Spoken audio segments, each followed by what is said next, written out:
Hey everyone. Hello. It's me. I'm back.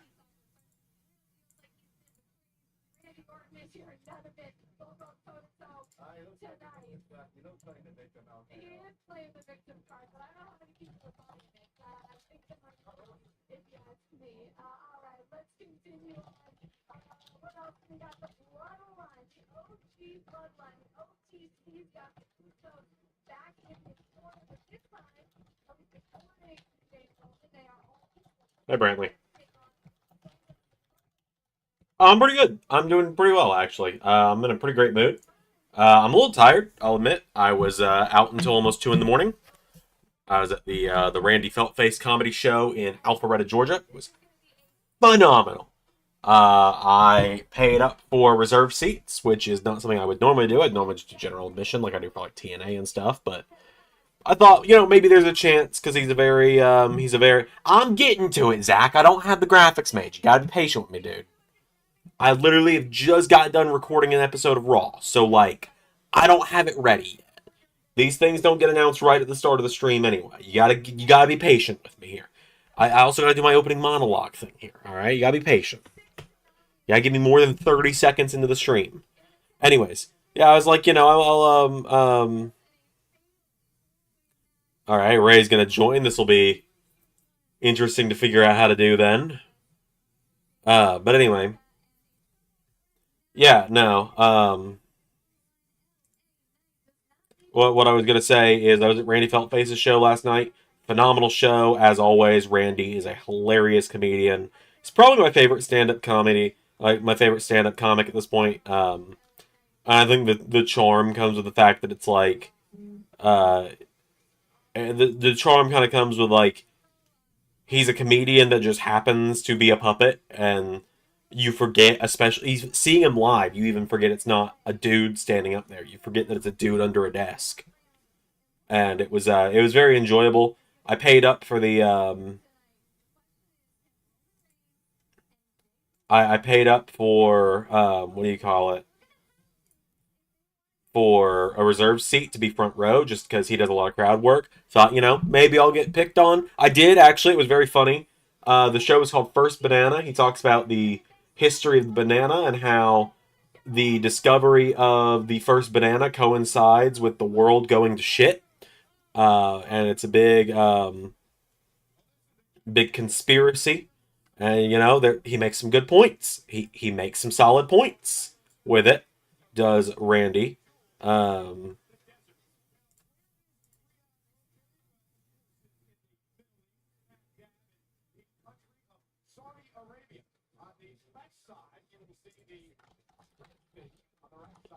but yeah, he did pick on me a little bit. He was talking about how nobody ever wants to be the second banana in show business.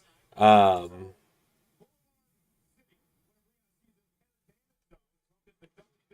but yeah,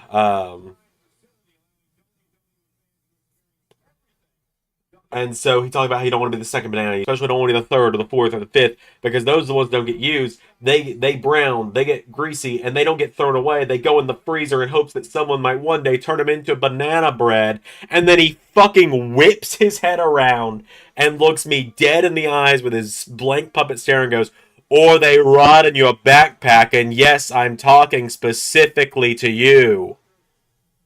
I was like, me? I was just like, me? Like, what did I do? But anyway, yeah. I'll announce World Cup stuff when I get it done. I don't even have the graphics done.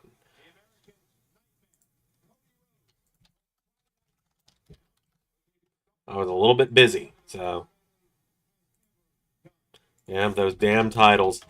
At least after today, we don't see them again for another year.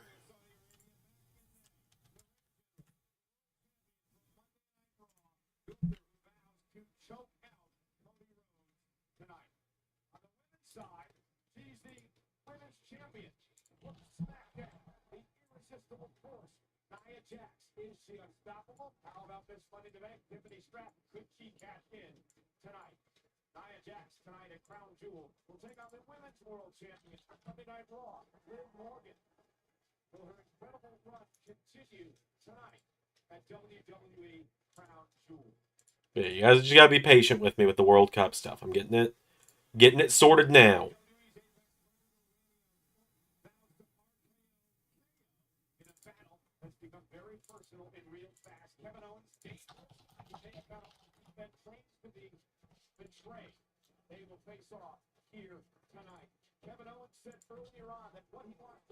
Oh, I like Kevin's shirt. Yeah, I see that. Can't believe it. Bloodline's opening the show. Roman's you.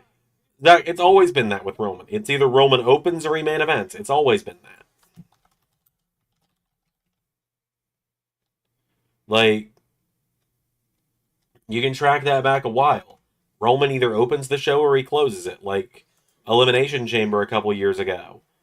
He and Goldberg opened the show, and then the Chamber match where Brock just buried everyone closed the show. There have been several points in time where Roman's opened the show and not closed it. Royal Rumble 2022, he and Seth opened the show.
Triple H just sounds like he really doesn't actually want to do this, but he doesn't have much of a choice. He's reading something that Drew is back on the 11th. Oh no, man. He is or he isn't. I'm fine either way, honestly.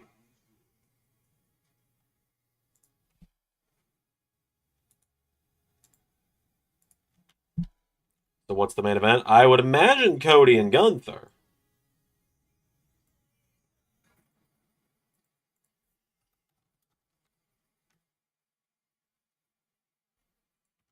I would imagine Cody and Gunther.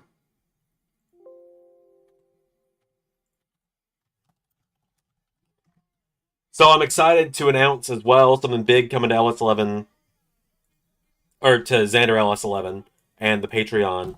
Is a video series that features not just me, but also Alex, my roommate Hemlock, and one of my other friends, Diego.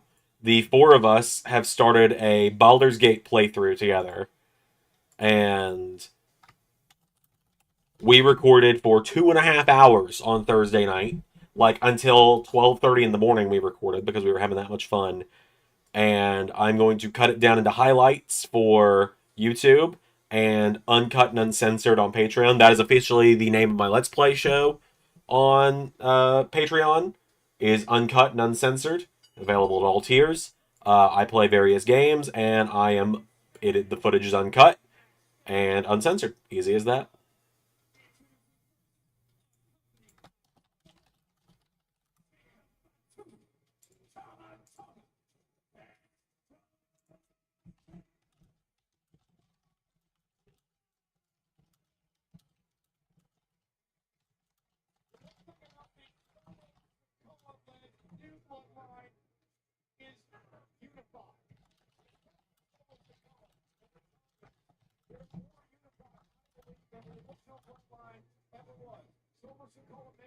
I assume Sami Zayn will help Roman and the Usos out. He was talking with Solo, but it could be Sami turning heel. I think Sami will, for now. Um,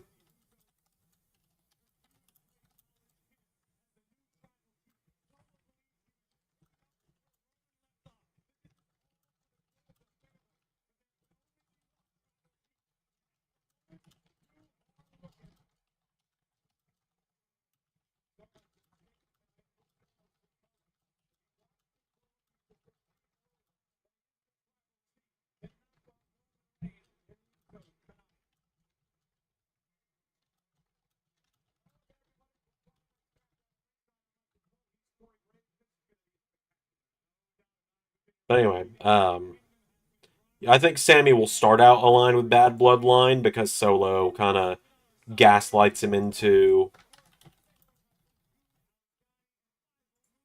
being part of it, and then he'll switch.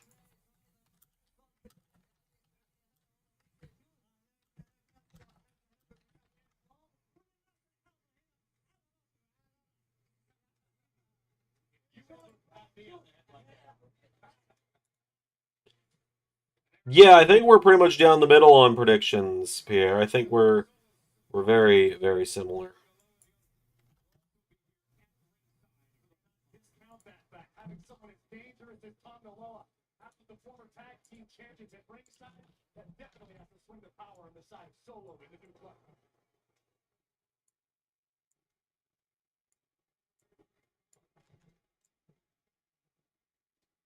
Looks like they are bringing the big hitters for the new Bloodline. I thought it was gonna be Fatu and God.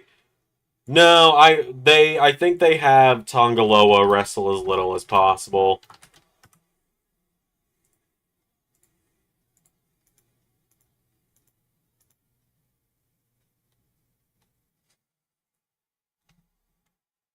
Here we go. I went Bad Bloodline on this one. I just I feel like there's no point in doing War Games if Bad Bloodline just lose here again.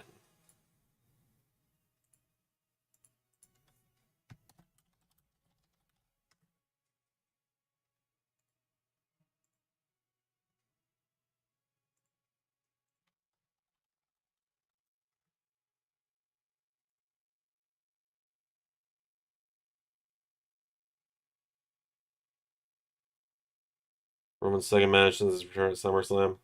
Yeah, it was true. Yep, just Roman and Jimmy. Jay's probably getting it. Well, I mean, Jay said he wasn't going to be Roman's lackey, so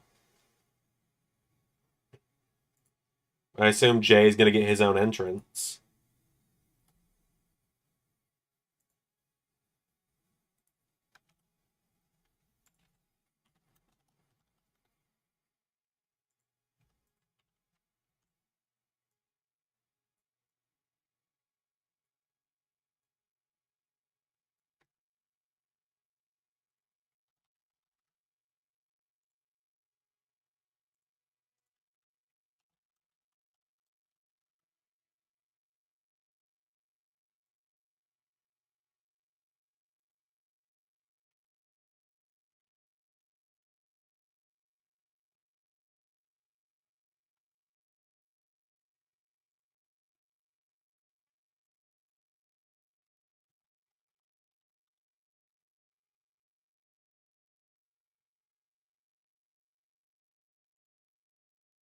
I think we'll have a Sammy appearance. Oh, for sure.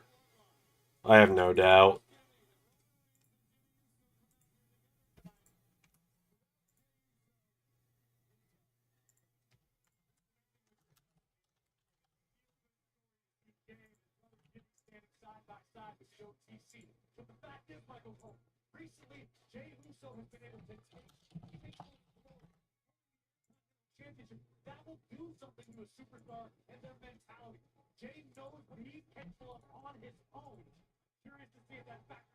Yeah, Black Hoodie Sammy, most likely.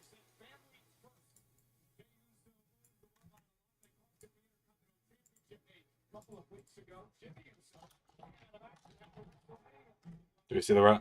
No, we don't see Heyman tonight. Not tonight.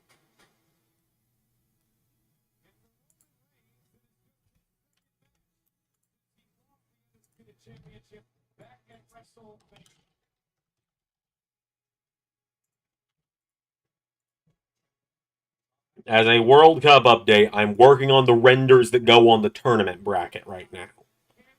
So you guys are going to have to give me a little bit here. I will have it announced before the stream is over, but I wasn't prepared to announce it like the minute the stream started because I'm never ready to announce it the minute the stream starts. Nah, I don't think Bad Bloodline even cares about having a wise man.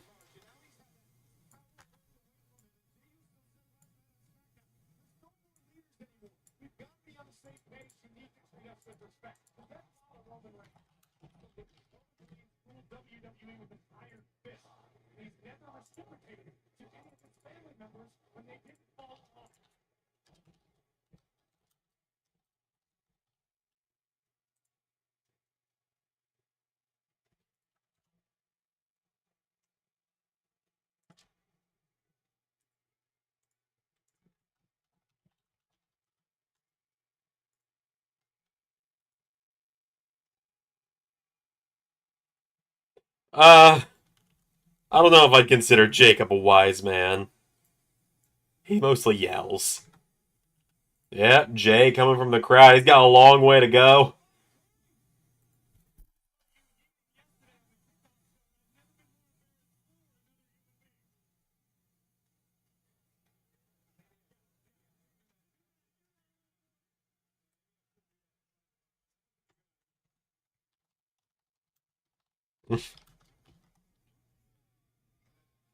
Oh, man.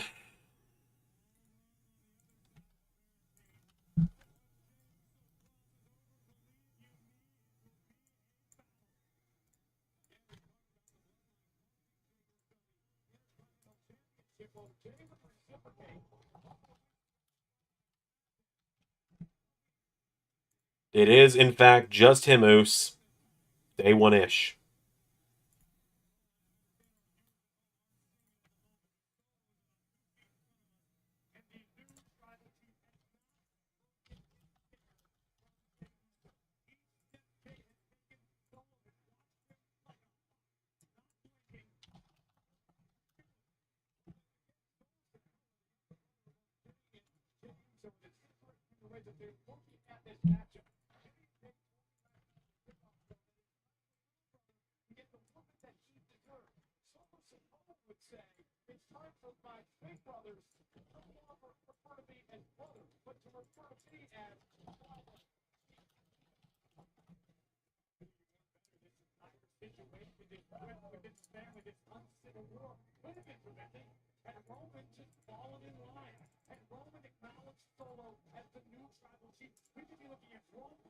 Oh, hold on.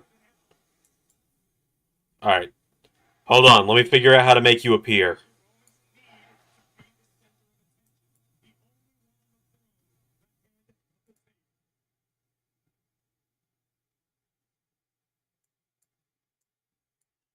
Let's see. I need to...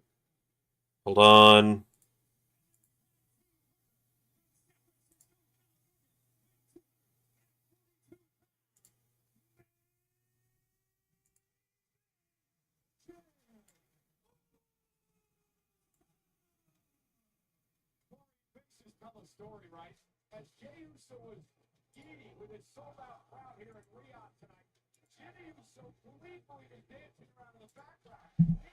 Hello. There we go. All right. There we go. Hello. Hey. Let me do that. All right. So I forgot. I That's forgot all Crown right. Jewel was today. I mean, I didn't know you were joining me until you jumped in chat and you were like, "Oh, this is today. I'll be on in a minute." I was like, "Oh, we're doing this together? Okay." Well, like with the car being what it is and being I'm off today, yeah. Fair enough. Fair enough. And I literally, you want to know what I said to myself? What's I was that? getting ready to take a shower. I'd like, oh god, you know, ready, prepped for my shower. And then Yeah. I realized the show was on. I wanted to join you. And I was like, shit, the Bloodline match is up first. I can't miss that. And I was like, damn, do I just want to get dressed again and take my shower after? But I was like, you know what? Roman still has yet to make his entrance. I can shower. I'm good. Like, I got time. You did, in fact, have time. Zach says, "What a SmackDown." Oh, yeah. Thanks, Zach.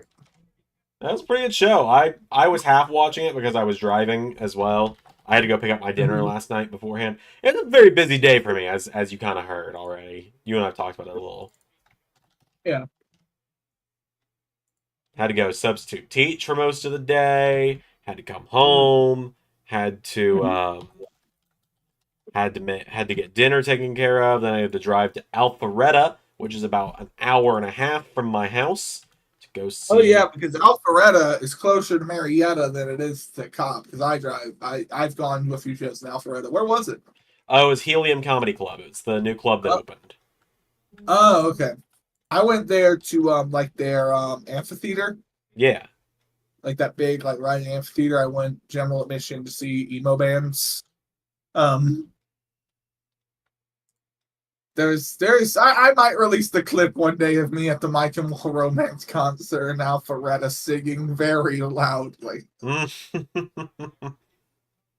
I was in the moment, man. Mhm. You missed it on. You missed it. You weren't in the chat in the moment, I don't think. But Randy Feltface, the comedian I went to go see, uh, the guy operating the puppet beneath the thing can't see for the most part, but Oh, he does a lot of crowd work where he'll just turn the puppet and stare directly at someone and say something to them. uh-huh. I was in fact one of those people last night. That's fun. He accused me of having a weeks old banana in my backpack because the whole show was about the history of the banana and how the discovery of the banana coincides with the world being fucked up. Very. I've seen a few of Randy Feltface's bits. I've seen the everyone who vapes used to smoke looks like a jackass. Yeah. Have Sitting you there filleting. My favorite one was they sit on the street corner filleting a tailpipe. Oh yeah, Randy is great. He's my favorite comedian by far. As I say, as I'm about to vape. Um, Bro, Jay not wearing the same colors as Roman and Jimmy makes sense. He's not He's not being Roman's side piece anymore. But I kind of want Jay and Jimmy with matching gear. No, Jimmy is still loyal to Roman, is what it is. like, here's the thing, you know. Like, and I get like he had to come into the story. It makes sense for him to come into the story. I'm guessing Solo and the New Bloodline are actually winning tonight. Yeah, my thoughts as well are that. Um, I'm not sure if they're going to let. Well, no, Tonga Loa was injured, right? No, he's not. They just prefer to keep him out of wrestling when possible. Well, I knew that, but I thought he'd also managed to get himself injured. No, shockingly not this time. So I'm not sure if the plan is because like if I mean everything seems to be pointing to like a War Games match. Oh yeah.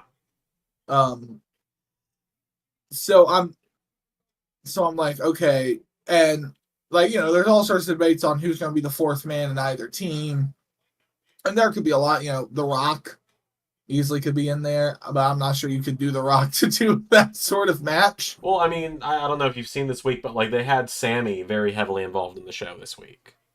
Yeah, which is something I've not seen this week, which that makes me happy because that makes me think because I was really worried that they'd have the fourth man be Cody. Yeah, no, apparently Cody's not even going to be at Survivor Series. What? Yeah. That's a weird choice.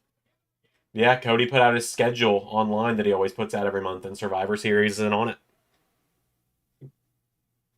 Hmm. But yeah, no, on Monday, Jimmy and Jay were on Raw, and Sammy was very not happy with Jay for just kind of going back to Jimmy and Roman. And then towards the end of the show, Jimmy and Jay were leaving, and you could see in the background they both noticed Sammy was talking to Solo in the parking lot. So it looks like the way I'm interpreting it is Sammy's going to get gaslit by Solo. Like, hey, remember, I never betrayed you. I never kicked you in the face. Yeah.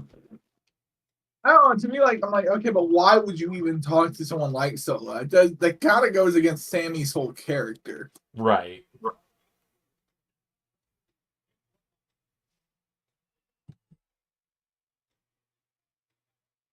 Zach has an interesting theory of what if Sammy is an inside man for Roman and that's why he's talking to the bad bloodline. I'm not against it being an inside thing with Sammy and Roman.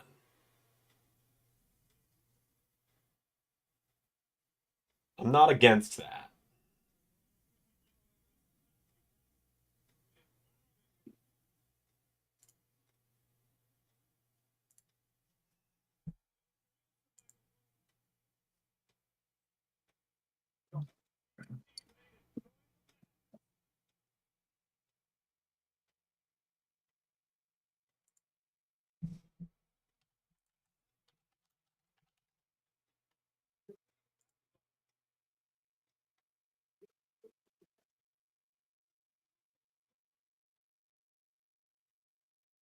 Sorry, cousin, you kicked my ass mercilessly 3 times. I'm gonna have a hard time trusting you.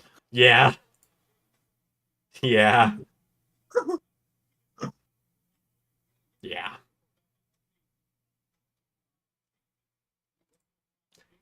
I'm making a small final change here to the last bracket of the World Cup. There's one person we had in there as a joke, and I'm getting cold feet on putting this guy in there as a joke. Oh. You know exactly which one it is.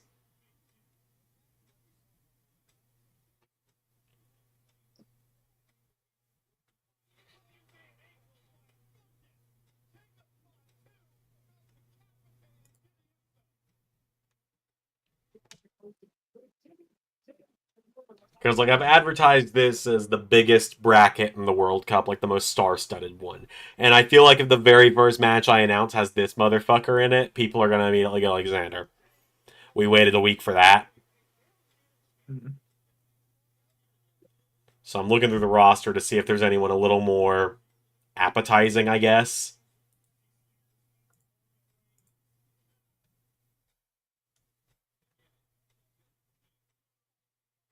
Jacob versus Roman should have happened. Then Jay, Jimmy, Sammy all come out. No, they're saving Roman and Jacob. You don't essentially you don't blow that chance right out of the gate.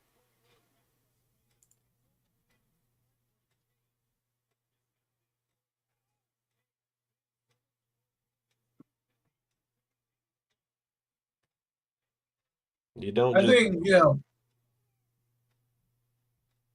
I think we'll get like a 2 to 3 minute segment where it's Roman and Jacob, just so the people get the flavor of it.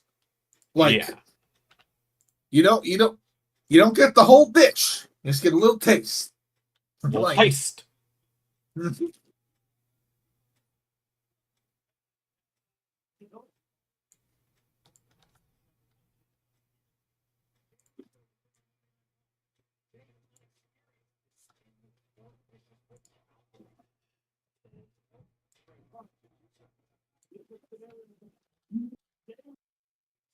Solo, the mob boss monster. Jacob, this totally unhinged maniac. He will do anything to anyone to win.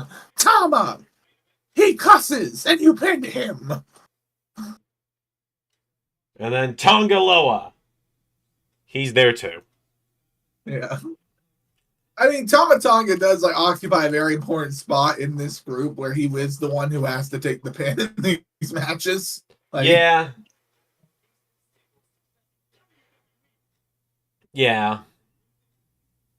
doing a little reshuffling of the final bracket of the World Cup. I've got someone that I was hesitant to put in there at first that I'm putting in there now that I think was definitely missing from it otherwise.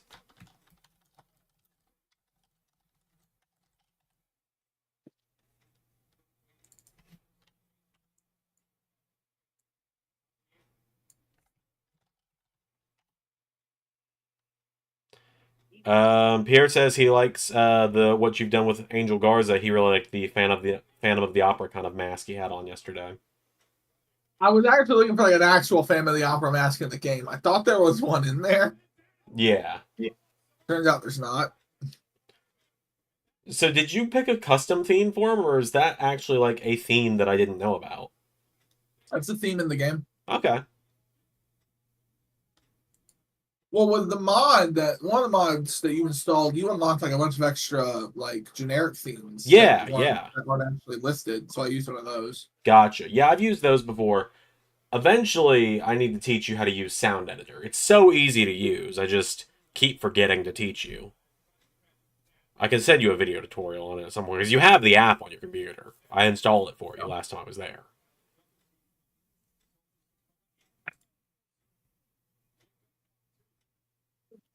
Oh, Solo's eating.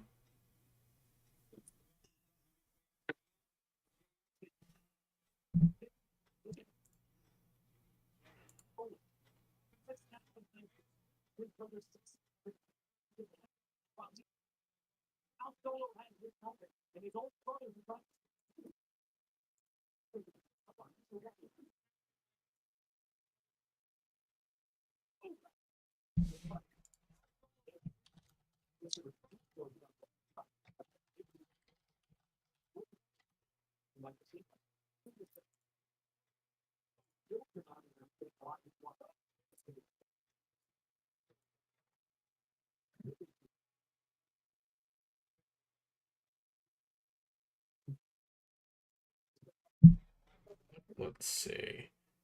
I'm trying to pick one last name to put in here that I think. Okay. Now I've got one because there's got to be like a joke name in the. There's got to be like a joke name in the World Cup, right? Mm-hmm. We had Danhausen last year. Um, we haven't really had our joke name yet this year. Well, we had Grado, I guess, but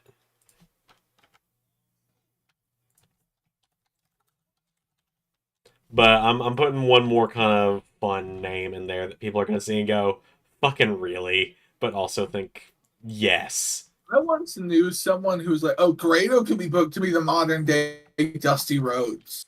Just this everyman. I'm like, I don't know. Like, ICW did it.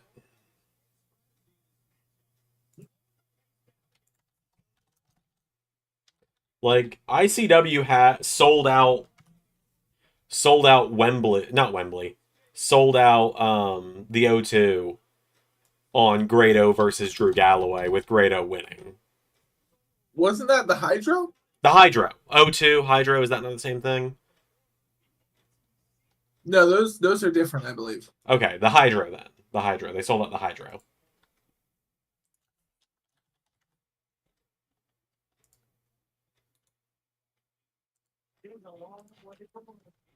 Because I believe that was also the same show as Bohemian Rhapsody. Yeah.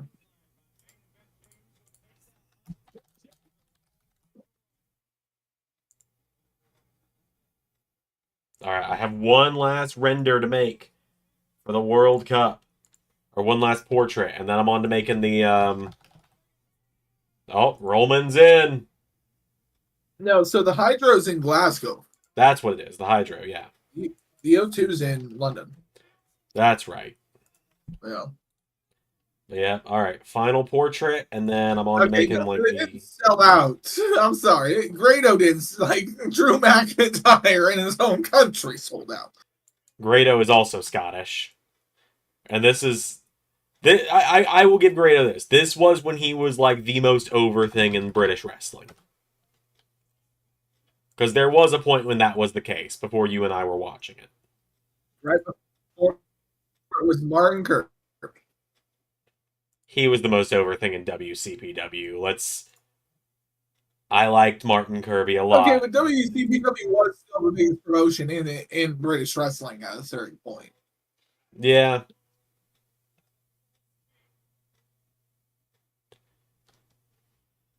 Oh man.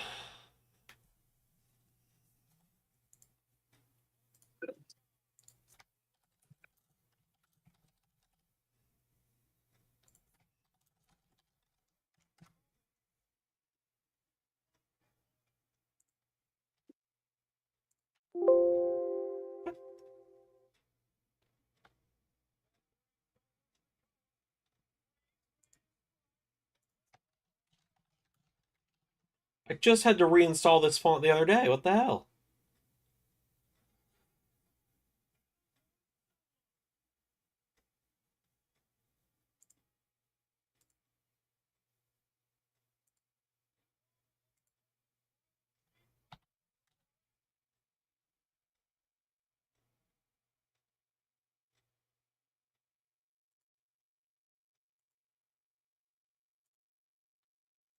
No.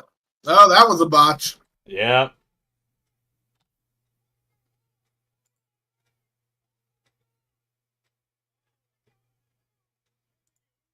Dom's got that baddie Riz. Even Tiffy wants him. He really is Eddie's son. It would seem so.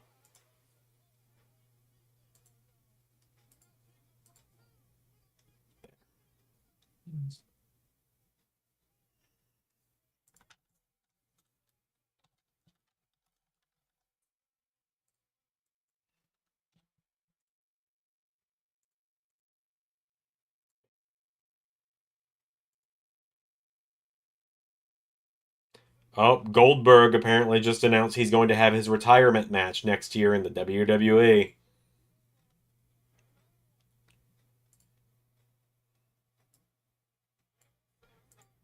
Is Gunther and Goldberg about to be a match at WrestleMania? Ray, I think it might. Are we about to live in that timeline? That might be the case.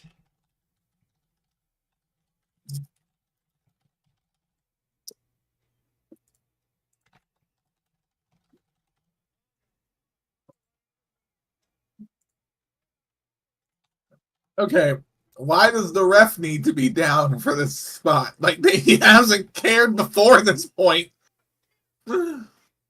I'm going to assume. Um,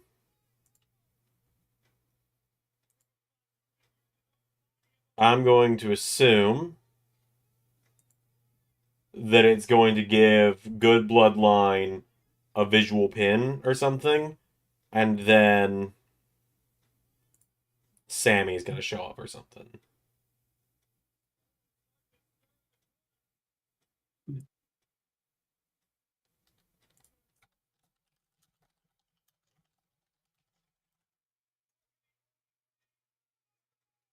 Oh no, this one.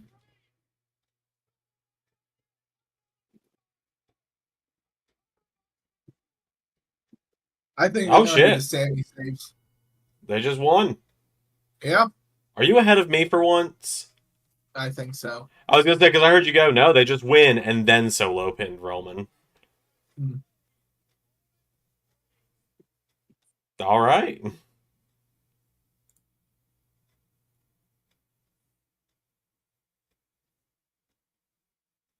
So that is first pick correct for me for the day.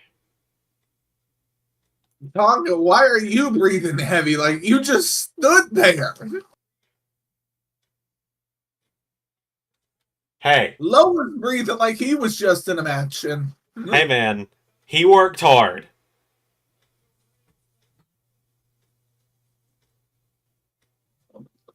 hey, ma'am, I had to. I had to squeeze into these pants to come out here.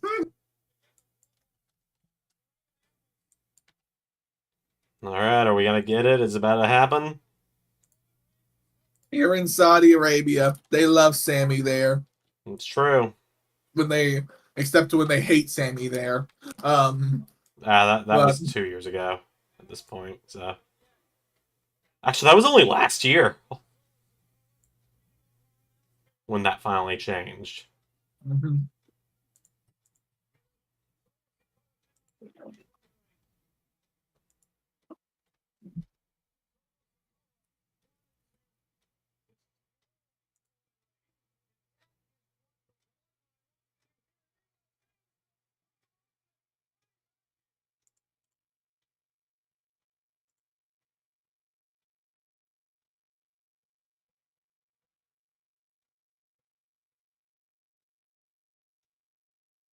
I mean, I hate to give any praise to a Saudi show, but this is the perfect place to have Sammy make the save.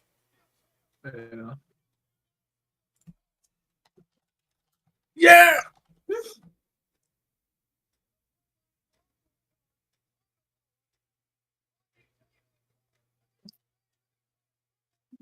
Ray, pause the stream for 10 fucking seconds. Come on now. You yelled, yeah, like 10 seconds before Sammy came out. Don't Becky me again, dude.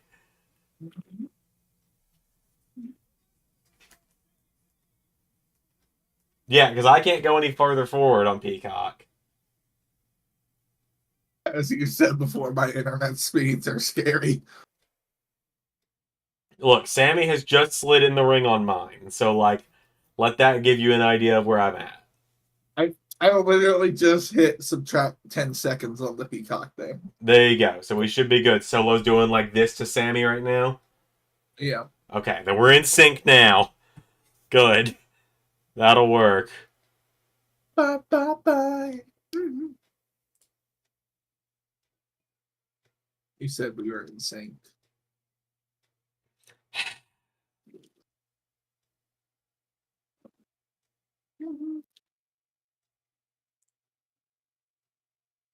God dang it, Ray. Uh-huh. I said, God dang it, Ray. Oh, no, I can't take no more. Ain't no lie. Yeah, get him! Yeah! Get him! Get him, Honorarius! Jacob's just standing there like, what the fuck?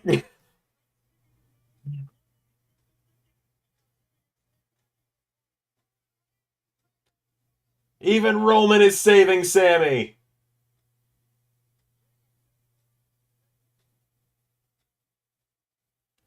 Oh, what is this?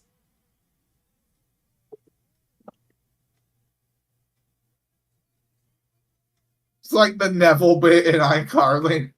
Yeah. Looks at Roman. Okay, you I'm scared of.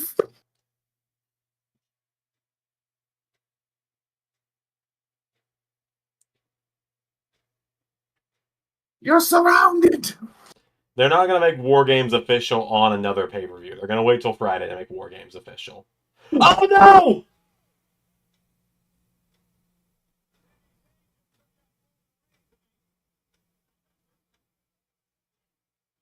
That's like the biggest brain move Solo has ever made.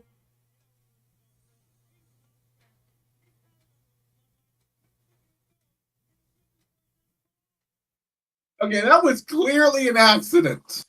Like, Jimmy, they clearly accidentally did that.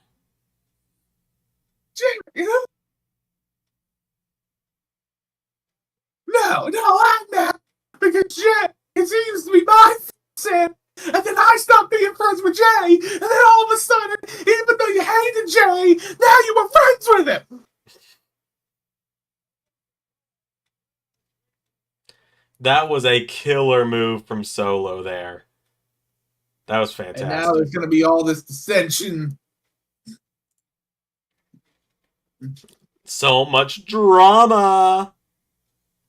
I'm not like I have to see where this goes. That might have been a bit too far for me, honestly. Like What, Sammy and Roman accidentally hitting each other? Yeah. Really? where it's like them accidentally hitting each other. No, it actually sowing dissension between them when it was clearly an accident. Like Tensions are so high, though. yeah, I don't know.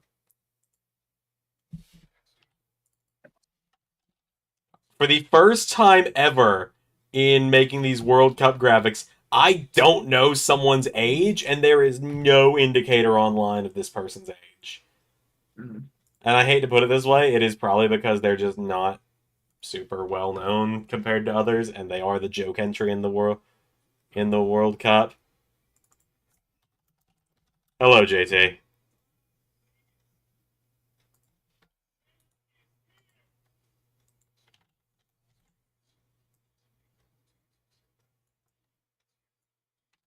But see, I'm kind of like, here's the thing. Okay. They talked about John Cena possibly having a world title match next year's WrestleMania, Yeah. which I'm fine with. I'm also fine with Goldberg having a match. I'm not fine with both of them having a match. You're not fine with both of them having a match, or both of them having a world title match? I'm not fine with both of them having a world title match on that show. JT says, am drunk today. Oh no. JT plus alcohol sounds like a terrible combination for this comment section.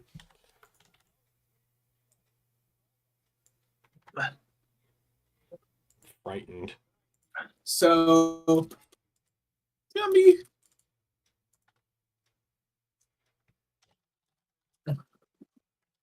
literally like they released Indy Hartwell yesterday. She was in a tag match last Friday. Well, it was pre-taped last night, so. Yeah.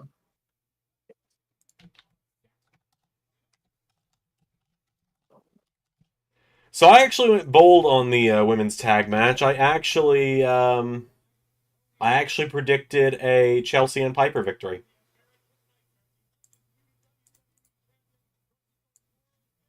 because we have a predictions league going in the Patreon, or not the Patreon, in the Discord now, run by Flatliner. I don't think it's I still don't quite agree with the timing of Cody and Gunther. I'm really excited to see it though. Mm. I think it probably should have. Then again, I don't know because I feel like it would be easier for Cody to lose his belt and chase Gunther than Gunther lose his belt and chase Cody. It's not title for title, Ray. No, I'm saying like if they wanted to wait till one of them didn't have the title anymore to do the match. Yeah. Because I do think, and like maybe it's because we done it on our channel so much. Like I'm like I think Cody would look better with the world heavyweight title. I think it just suits his style more. Yeah.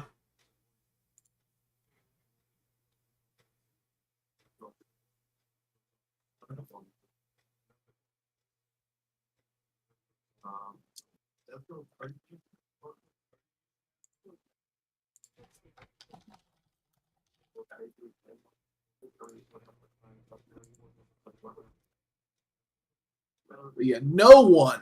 I was telling you about this. No one has the aura that Gunther does right now. Nah. Like, I hate saying it like this. It's almost like if Jericho from '08 was like a real person and not like over the top psychotic, Right. where he was just a very pragmatic person where he's like, look, I'm going to beat you. It's already been determined I'm going to beat you. I'm sorry. Like the fate has already determined I'm going to walk in and destroy you. Yeah.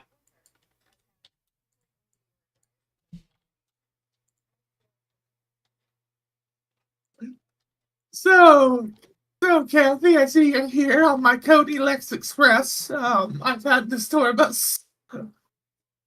Like, I literally like how they keep having him on the weekly American vodka RV, his second home. Like, Yeah. and like it literally comes off like the Lex Express in the 1990s. It's like, well, we're back on Cody Rhodes' personal bus. I mean, I think that's kind of the idea. I know, but like the fact that it's for vodka. 12 minutes, 58 seconds. 12 minutes, 58 seconds. That's how long he did this ad about vodka. It took for someone to say the word vodka. Like, okay, I hate saying it like this. Like, okay, you're an you're an American company with a champion called the American Nightmare, and you're having a drink that's famously Russian. So, like, you don't want to do something that feels American, like a whiskey or a White Claw. What is he, a teenage white girl with a fake ID? No, he's a white guy. A blonde white guy. Blonde white guys drink White Claws. I suppose so. I loved Brandy Rhodes. Did you see that interview with Brandy Rhodes they did where they asked her about Cody's hair? Oh, yeah. She was like, white people hair? I don't get it. It's his thing. I love I Brandy. know Like, nothing about no white people hair. she had go away heat with me in AEW.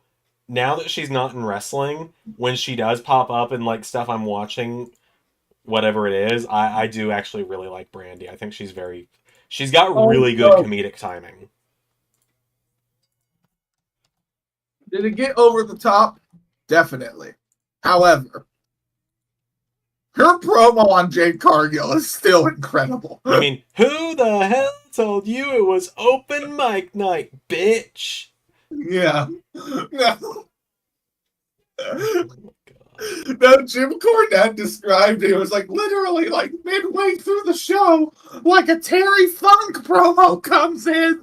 And he's just like, what the fuck? And she just dresses her down, makes her look horrible. It And then we just it go was back to the bullshit. Huh? I said it was brilliant though. Oh no, it was one of the best. It was legitimately a great promo. That's what's funny about it.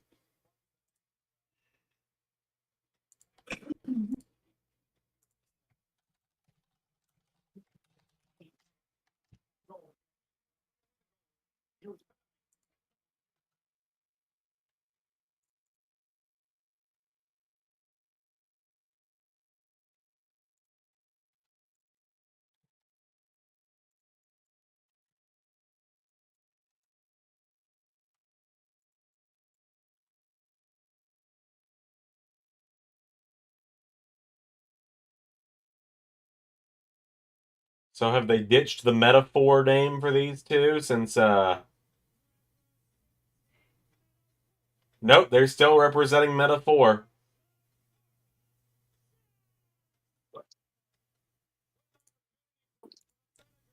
Yeah, I hate saying it like this because I get it. They're a different country, they have different rules, all the stuff like that.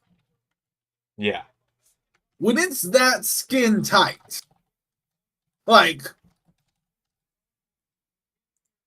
you don't leave much up to the imagination anyway. Like I've finished. I'm tired of questioning it at this point. Like, I watch these shows because unfortunately they're now canon to WWE. But, you know. 39, 64, 322.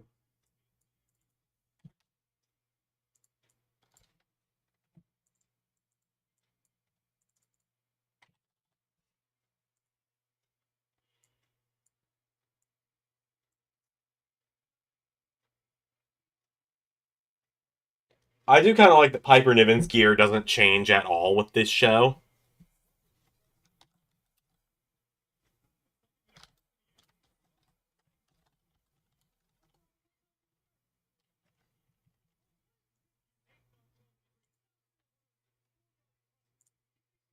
so any news on the significance of Rhea Ripley's new injury? Apparently it is legit, and she is out for the time being. Damn. Damn. Yep. So, I know you're not one for the TikTok that often. No, I don't much TikTok. I don't TikTok very often. Neither do I. I occasionally will scroll through it though, just when I have nothing better to do. It's a good way to kill 20 minutes here and there. I do follow wrestlers as they kind of pop up in my feed from time to time, and Maxine Dupree is one I have followed See, that's recently. the thing. It becomes so easy to waste time on TikTok. It does. You're right. Mhm. It's kind of why I like it though. But Maxine Dupree of all wrestlers popped up in my feed the other day, Mhm. and it was her and some of the other girls on, I guess, the Raw roster doing like this apparently trend where one of your friends is running away while you chase them with the camera, and you act like you're doing a police chase thing where it's like uh, following suspect, da da da da, and you say some kind of insult to them, or Mhm. it's like suspects, whatever. Um, and so, for example, when she was chasing Kathy Kelly, she said subject or suspect has dated more celebrities than Taylor Swift. But the one that killed me was when she was chasing Chelsea. She went, suspect's husband has wet dreams about his own action figures more than his own wife. I mean, yeah. I mean, because like, who's ever gonna turn him down? Like,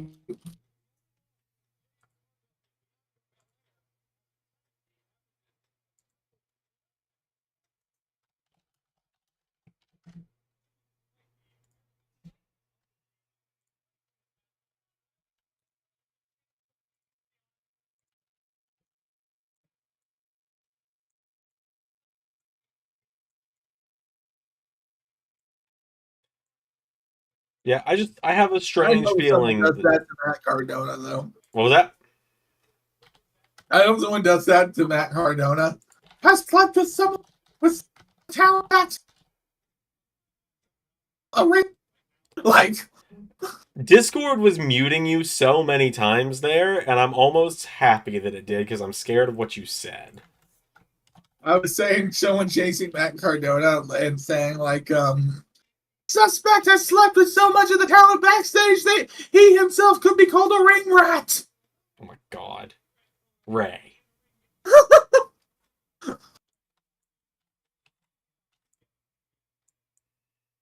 Hey, it was all consensual. It just makes him Oh yeah, I mean, yeah, there was nothing like shady about it, but like What's shady about it. Just Matt like, Cardona apparently just had W Riz, as the kids say.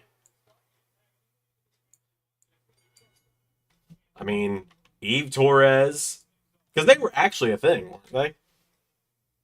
yeah, no, Eve Torres, and there's been other people who just hooked up with him.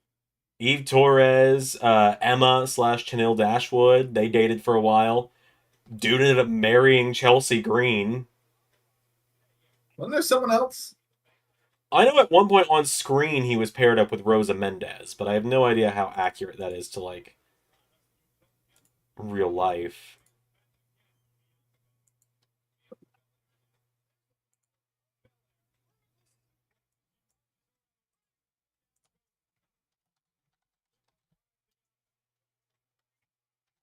Someone like pointed out something really interesting. Okay. Like, well, not really interesting. It's just kind of funny. Like, I always saw on you how it was like a big taboo for a long time for a male and female wrestler to date at all. It was just kind of seen as something you didn't do. Yeah. Like, and the big person that changed that was Triple H and Steph when they got together. Yeah. Um, but um, but it was still apparently like kind of uncommon backstage. It was more common for them to be like hooking up than dating. And it really wasn't until Triple H kind of took over in his role backstage that you actually did see a lot more couples getting together backstage. Pierre, what the fuck? What did Pierre say? He brought up something. This has happened. This photo spreads around every year around the time of Natty's birthday when Matt Cardona. Anytime Matt Cardona and Natty have an interaction on Twitter, it gets filled with a response to that, with the reply of this image. Natalia, during the SmackDown invading Raw bit in 2018, randomly just like reached her hand back and grabbed Matt Cardona's dick. Uh-huh. And Pierre said Natalia's grabbed his dick that one time, but that's non-canon during Survivor Series brand warfare. Like, yes, that did happen, but like, also, what the fuck?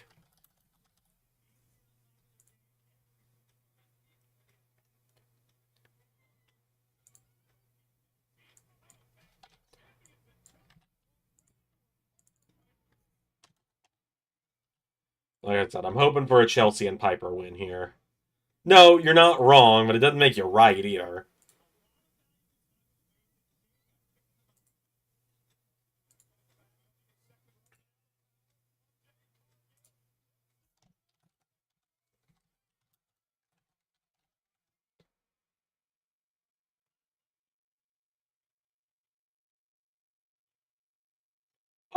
I feel like Lash Legend has a pretty solid future ahead of her in WWE.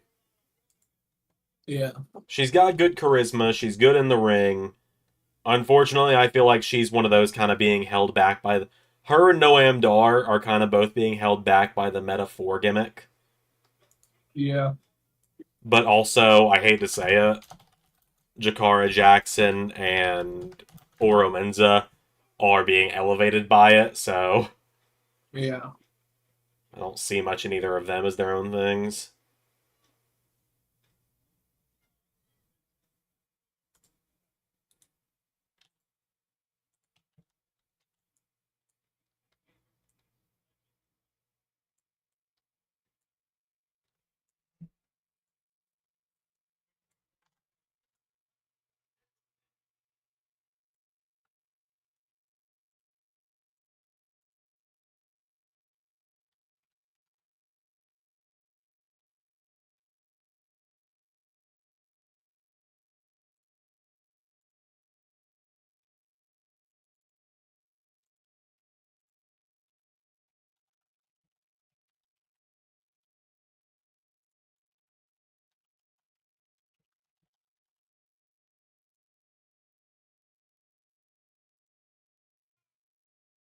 Like I said, I've gone with Chelsea and Piper for this one, but I would not be mad at any of the other teams winning.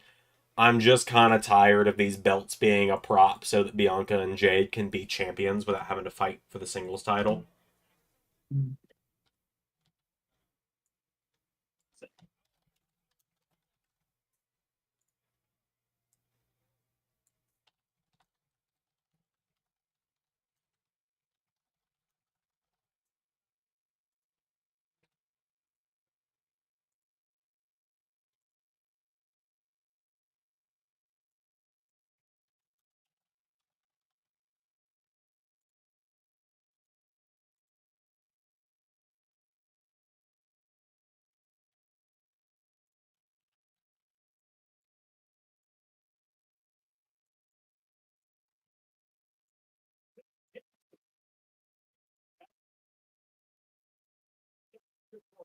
So I'm not going to say who, and I think you and I have kind of teased this a little bit, but I'm not going to say who, obviously, because it'd be massive spoilers. But Ray and I have come to the first trade of the new era of LS11 Universe, where Ray is running SmackDown. Oh yeah. Got a small little talent trade going on. I think it's I know I'm getting 2 people to Raw, and I believe you're getting I think like 3 or 4 to SmackDown in exchange. Yeah.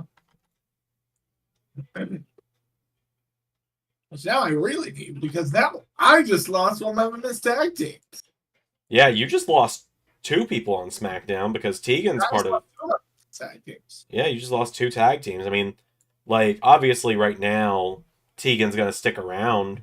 Tegan and Indy are both gonna stick around while they've got the briefcase and the tag titles. We're not just gonna like vacate those 2 things, but Oh. essentially now we've got to write out 2 people that have important things.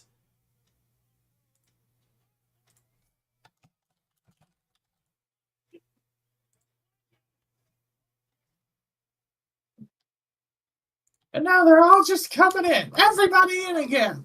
Everybody in the pool. The water is lukewarm at best.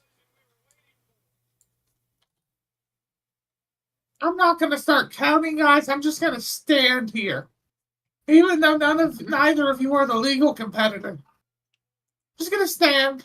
Well, there's no disqualifications in a fatal 4-way, so No, like if they're outside the ring, fine, but like I don't know. I feel like the referee is so often put in positions in wrestling to kind of look like an idiot. Like, Pierre says, I'll be honest, I somehow forgot Indy won the briefcase. Well, I talked about that on Main Event this week a little bit. That is not Ray's fault by any means. that people would have forgotten that because It's she's my in a fault to tag an team. extent. I should have booked her better, but I just didn't. I like so, and like I'll talk about this now because like, and you will see like the effects of the trade in the coming weeks.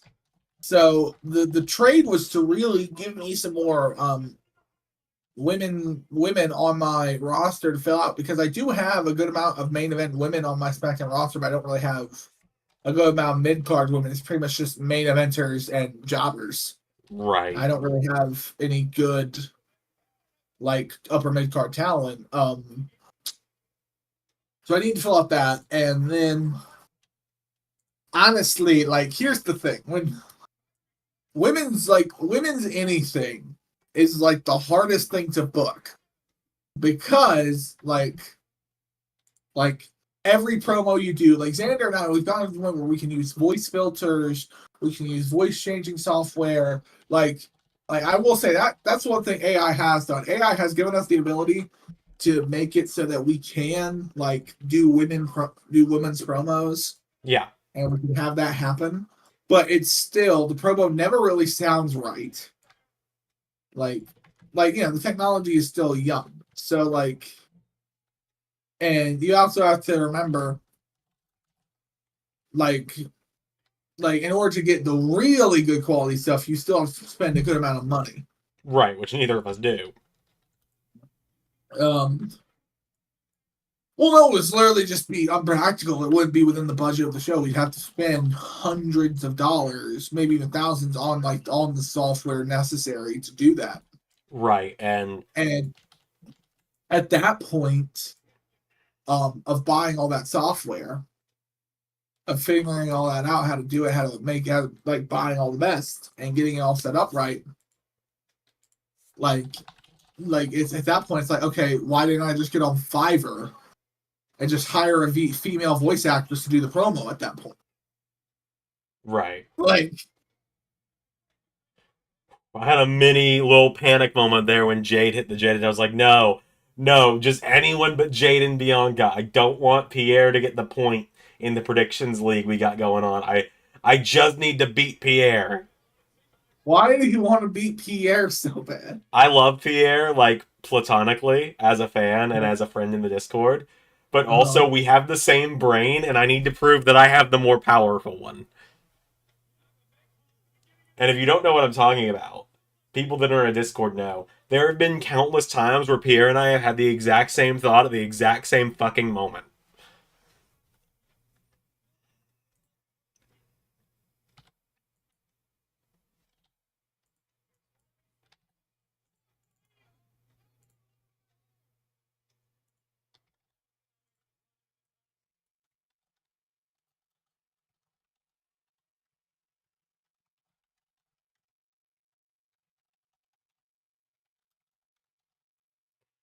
Yeah, as I put it the other day, Pierre is the metal Sonic to my regular Sonic.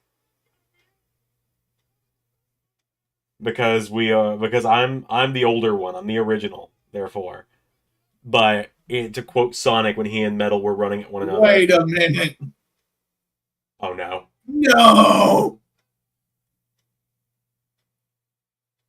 Oh, I thought Chelsea and Piper were about to do it. Thought they were about to lose, or I thought they were I about to thought they were win. about to win. Yeah, this is very much being set up like a miscommunication's about to happen. Nope. Okay, so Jade avoid the spot. Flash. No. No. What? No. Oh no. What have I done? Why are you No, climbing I keep back up calling there? tag partner. I must Oh, climb. fucking A. My tag partner. I must climb the second rope. And that's it. Yeah, probably. Yep. Yep, I'm down by one.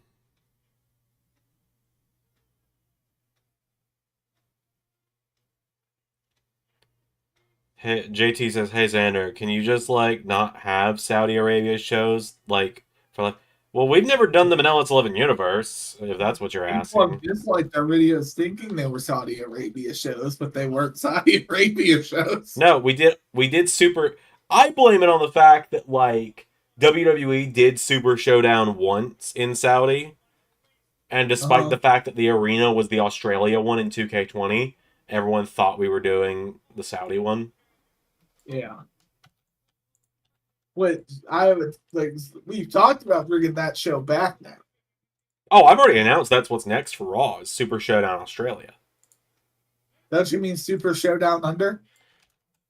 Yeah, at that point I gotta make like a whole new logo. I'll make the logo. I've already started making the graphics, Ray.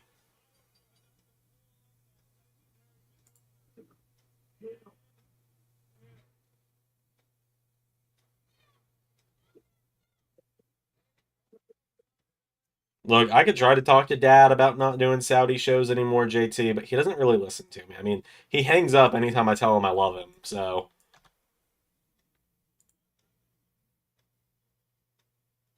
Super Showdown Australia is what Pierre's just put in chat.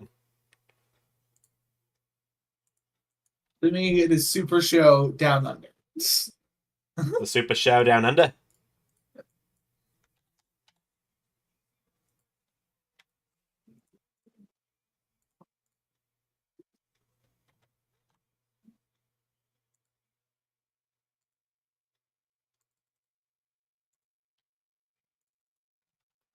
You also gotta love, like, I hate saying it like this, like AEW stand marks and people like them Mm-hmm.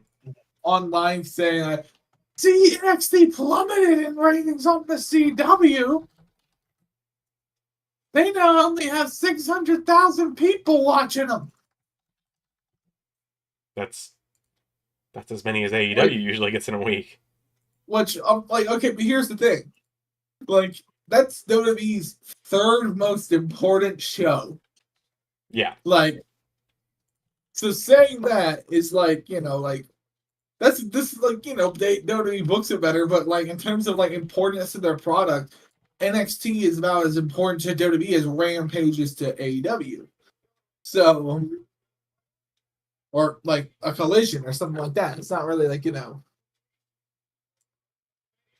which I'm like, I so wish AEW would just go back to one weekly show. Let me know. I actually watched Dynamite this week. Huh? I actually watched Dynamite for the first time in about a year this week. Why? Adam Cole and Buddy Matthews were having a match, and they're two of my favorites, as you know. Uh-huh. So I was like, I'll watch my two favorites have a match in the company have a match.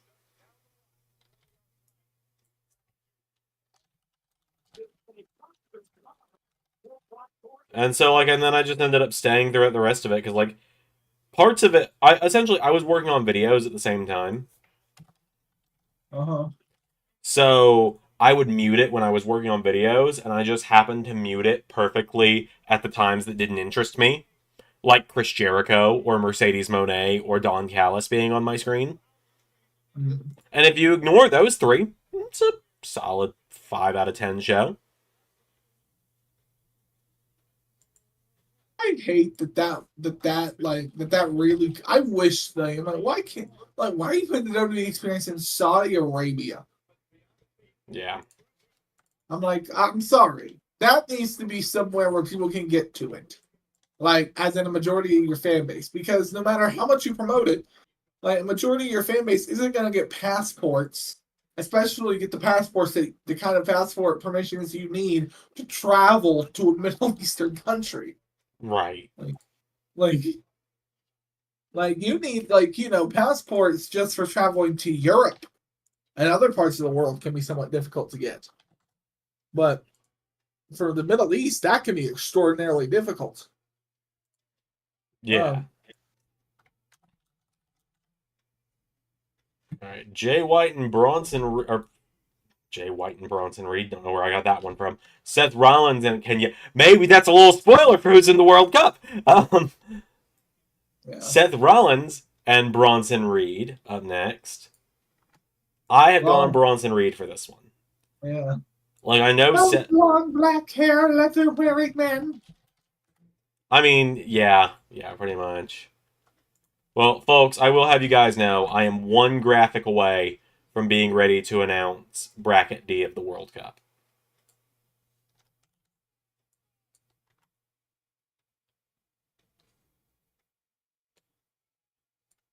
JTS, what did Mercedes Monet do to me? Or nothing. And that's the issue. She does nothing for me. Like, at all. I find her obnoxious. I find her overhyped. I find her overrated, especially since she's gone to AEW. She's like, I'm here for the bag. I'll give you a quarter of my normal ability in the ring. And then piped in chants that are clearly piped in. Yep, and then her theme song is literally just a chant that they're trying to get over that is just not working. Like, don't get me wrong. Like, I get that. I'm like at that point, it's like, okay, this clearly isn't working.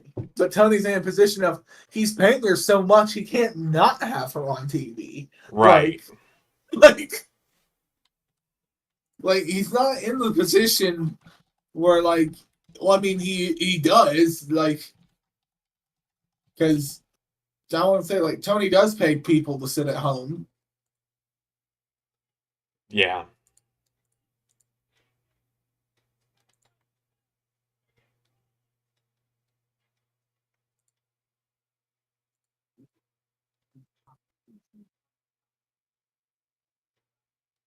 My question, Seth, is why did you have a second jacket that was duplicate to the same jacket underneath the first jacket?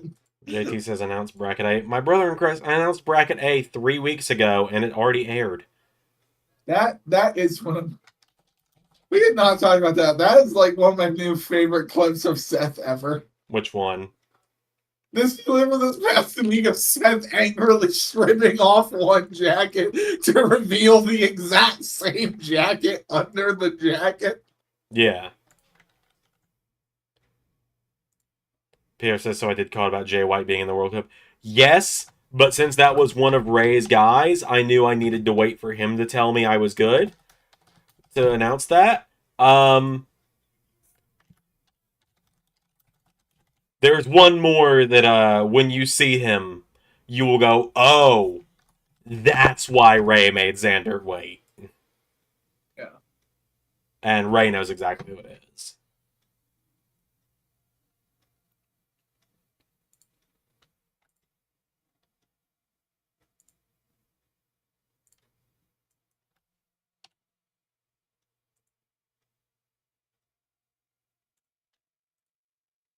I will say this: the people who come to the shows in Saudi Arabia feel really into it. Oh, yeah, Like, they're excited about it.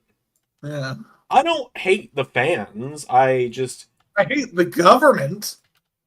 Exactly. Like, that's how I look at it. I don't take it out on. I don't hate any people in any country. Most people in most of the countries of the world are perfectly fine. But, like, Right. it's the government most of the time. Oh, the blue jacket into the blue shirt popped me, says Pierre. So, seems you and Pierre kindred spirits on that one. Seth Rollins, the Denim Demon.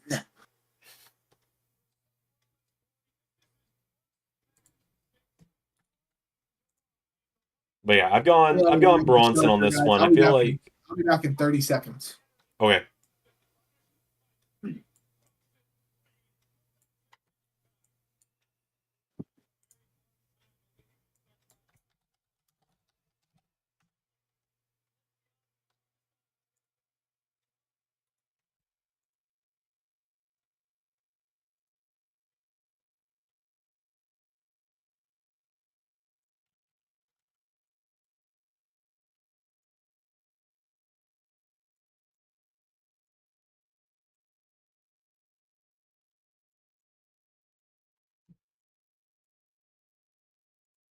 I'm really excited to announce Bracket D to you all. So, Mercedes below WWE, and everyone was excited for what Mercedes was going to do, only to see Naomi doing like 10 times more interesting programming in TNA.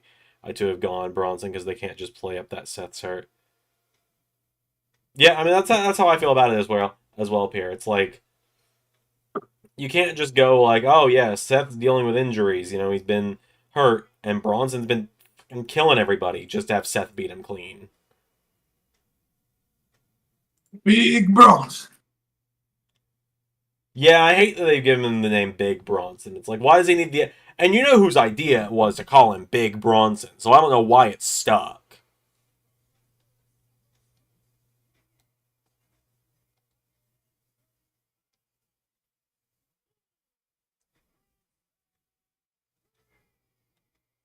And we're off.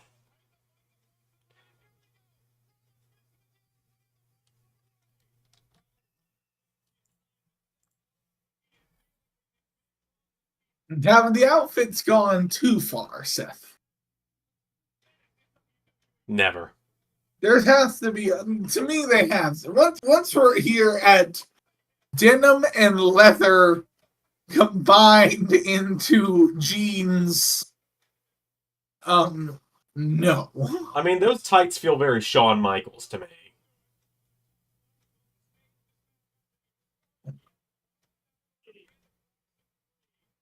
Why is he wearing tennis shoes? There's just something unnecessarily funny.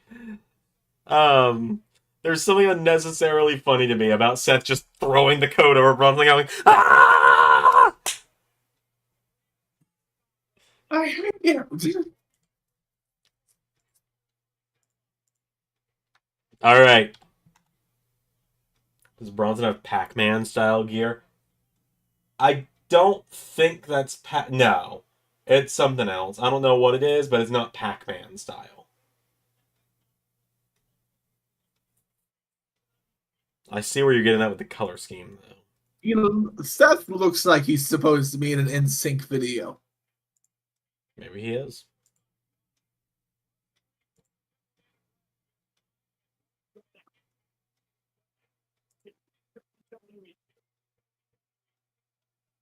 I swear to God, one of those kids was just staring at Seth, giving him one of these while talking to him. Like, you got me. Like, just. All right, folks. It is finally. Whoop. It is finally time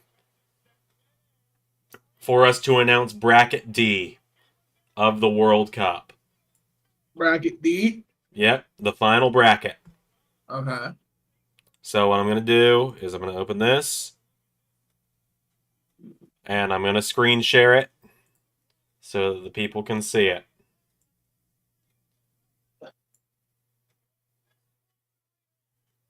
All right, folks. It is time.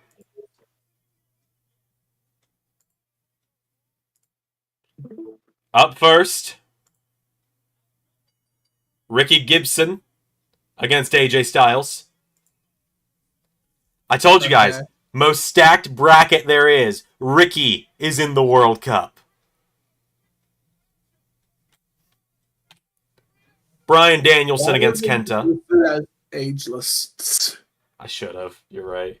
Bryan Danielson against Kenta. That's his new gimmick. Giovanni Vinci against Big Damo. Uh-huh. Ludwig Kaiser against Penta El Zero Miedo. All right. JD McDonough against FTW champion Jon Moxley. Mark Andrews against Damian Priest. And now, folks, I know I've built up how stacked this World Cup is. And so far, you're like, well, I've seen Bryan Danielson, I've seen Kenta, and I've seen Jon Moxley. Nick Nemeth against Switchblade Jay White. And, folks, this is what we've been waiting for.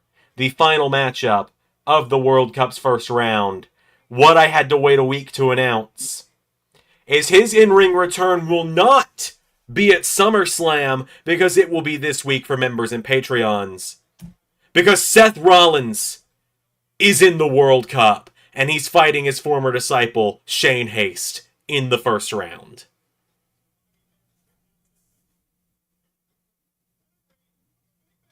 Yeah, people. Get excited. Get hyped.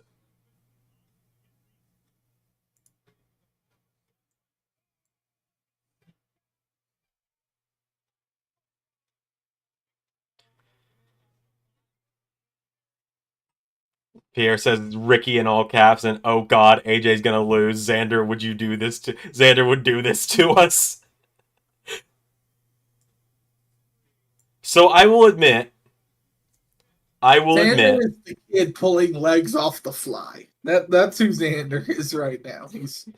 I will admit, originally originally the joke entry for the World Cup was Ryback, but I couldn't bring myself to do it. And I gave you permission. I know, but I was just like, I feel like Ricky is the bigger meme right now, and the Ryback thing has not clicked quite as well as I thought it would. Zach says Rollins is winning it. All new finals prediction. Omega Rollins. The prophecy might actually happen. It couldn't be the finals, Zach. It would have to be the bracket C and D semifinal because Kenny's in bracket C and Seth's in bracket D. So it wouldn't be the finals if it even happened.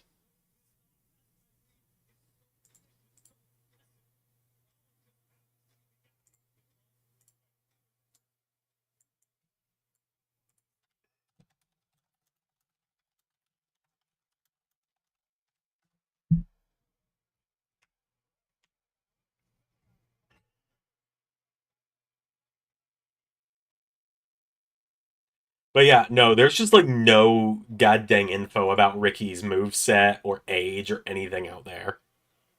So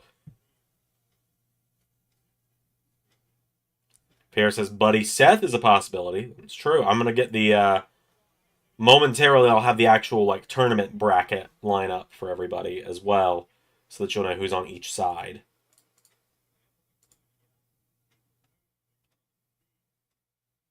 It'd be fourth match. I think it'd be if that made it to the finals. I think that would be Seth Buddy 4. I think so. The ageless wonder that is Ricky.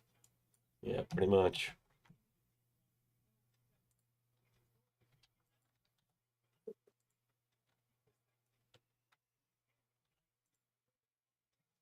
But hey, man, I know I made jokes and then like was like, "Yep, Ricky's in it too." But also, I'm giving you Danielson and Kenta in the first round. Yeah. So Now, I said put the Ryback in him and have him like face Bryan Danielson in the tournament and be like, "You ruined my life." and that originally that was the plan, was for Danielson and the Ryback to be the first round. But again, like I said, I couldn't bring myself to do it. You did bring yourself to put the Ryback. I like when it's the whole thing of it's like, oh, who's the best in LS11 universe? I could bring myself to do a joke person in it, but it needed to be someone who could actually be a solid wrestler. We don't know what Ricky is, though, Sander. No one's actually ever seen him wrestle. We've seen him get the shit kicked out of him, but we haven't seen him wrestle.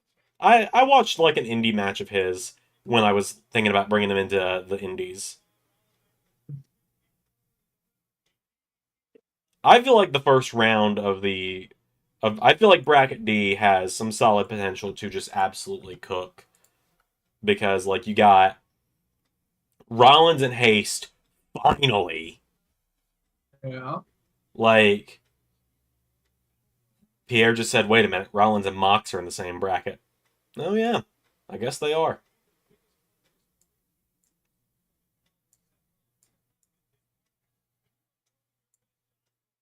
I guess if you're not subscribed to the Patreon, get subscribed to the Patreon to a membership so you can watch the shit. Yeah. I did come to the decision that the semifinals will be free and they will be their own big episode.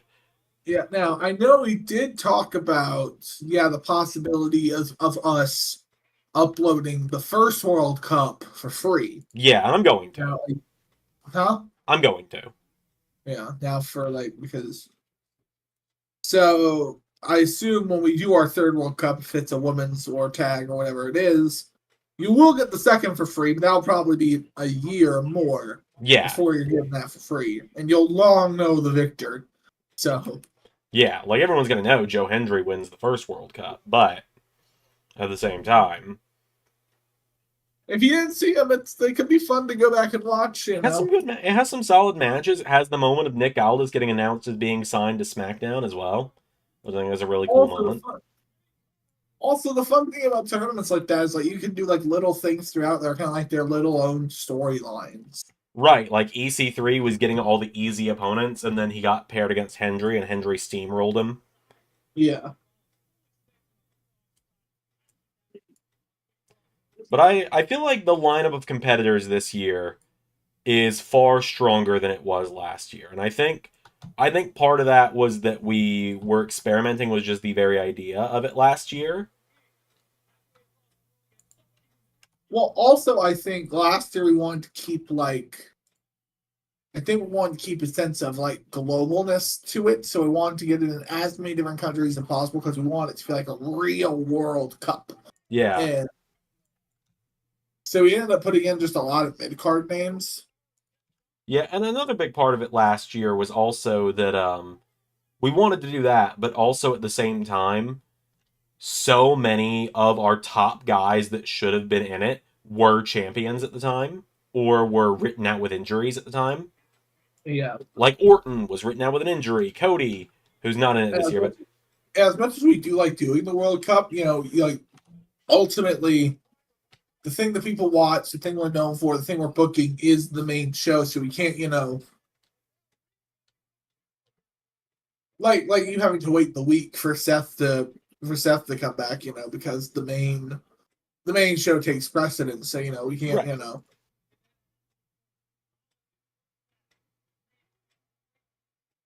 Yeah, no, I mean, yeah, you're absolutely right. Like, I wasn't sure when Seth was announcing his return to the ring, so I was like, well, I'll wait until Ray gives me the all clear on that one.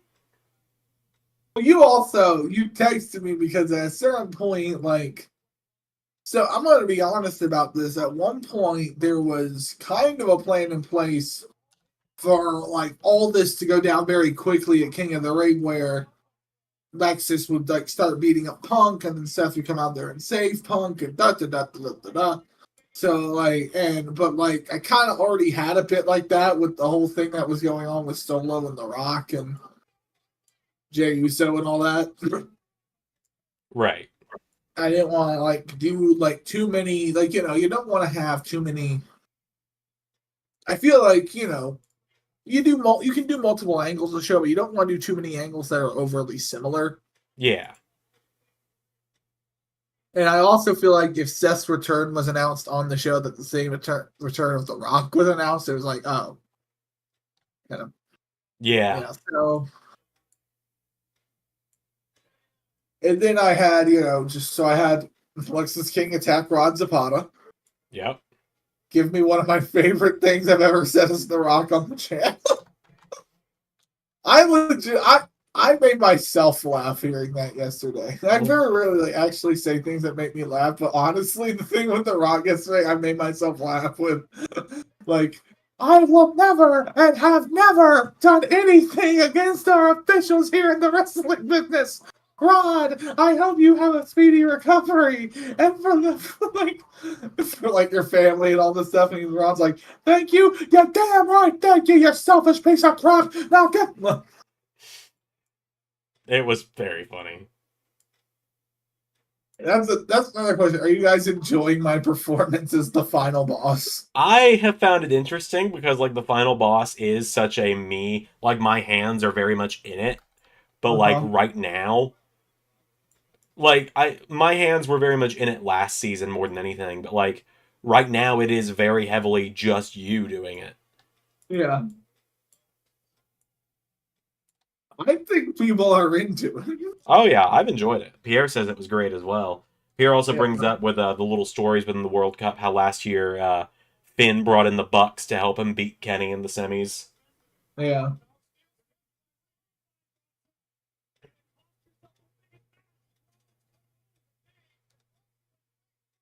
Oh wait, Seth. Here we go. Seth's gonna curb stomp. Oh God, Seth's gonna win by like count out or something, isn't he? No, no. Ron's just gonna. Yeah, he's gonna shake it off. Yeah.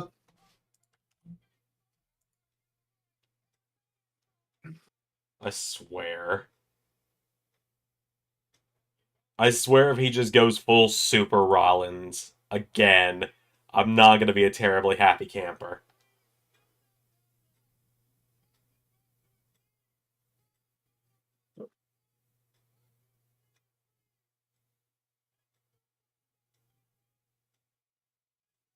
Let's see. Yeah, that's it, isn't it? Yep. Fuck off.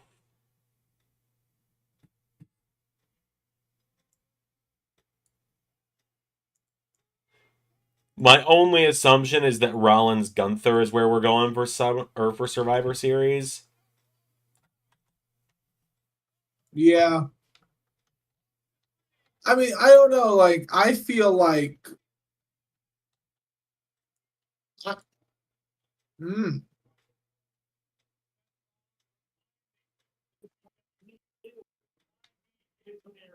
because I've said before, I think I could honestly see them giving Seth the belt again and then them wanting to do Seth, Drew, and Punk in a triple threat for Mania for the Yeah, title, which I'd yeah, be into.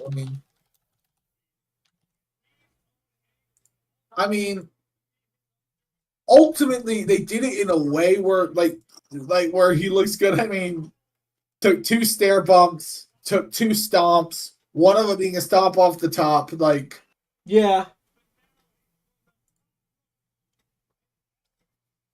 Like I'm like, okay, at least they did the extra care. Be like, hey, let's make sure that like Braun isn't too buried by this loss.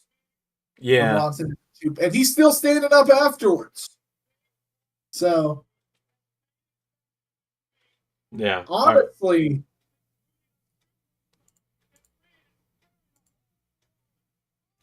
All right, folks. I'm honestly, 1-2 tonight, so I'm not winning predictions today. a part of me really wants there to be like. I would really like it if Bronson beat Cody, like just like something like totally unexpected Right. out of nowhere, like because like they haven't done like the monster really cuts a war path to a title, and in a long time. And I really wish they do something like that. That's what I was kind of hoping when Bronson came back. That's what they do. They just elevate him right to the title Yeah. because like we haven't had something like that happen in a while, where like like a like Brock Lesnar. I hate saying his name like that, but like he did in 2002, where it's like less than a year of him getting there, he's champion. Now you have to find the right talent to do that with, otherwise it will crash and burn. Right.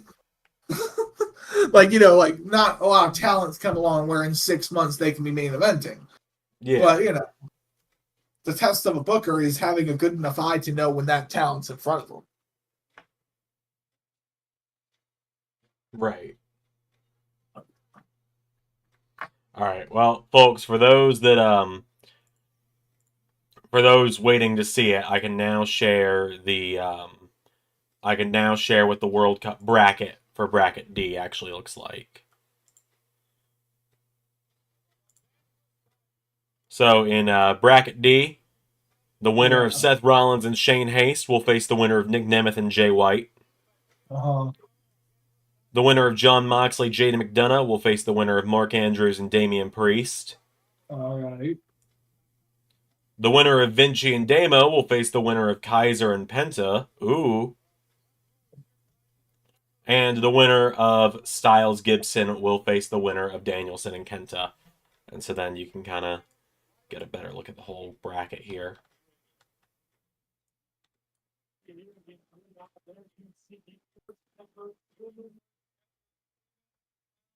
So there you go, folks.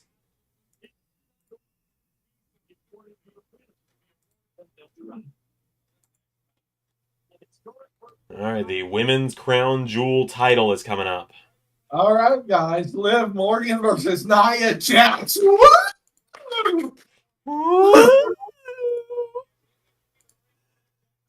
I'm sorry, guys. I'm like, to me, this is like a kind of a fall off, honestly. I've come around more to Liv Morgan and Nia Jax. I've come around more to both of them. Like, it might Agreed. seem, huh? I said agreed. do I think like, and like, don't get me wrong, I understand like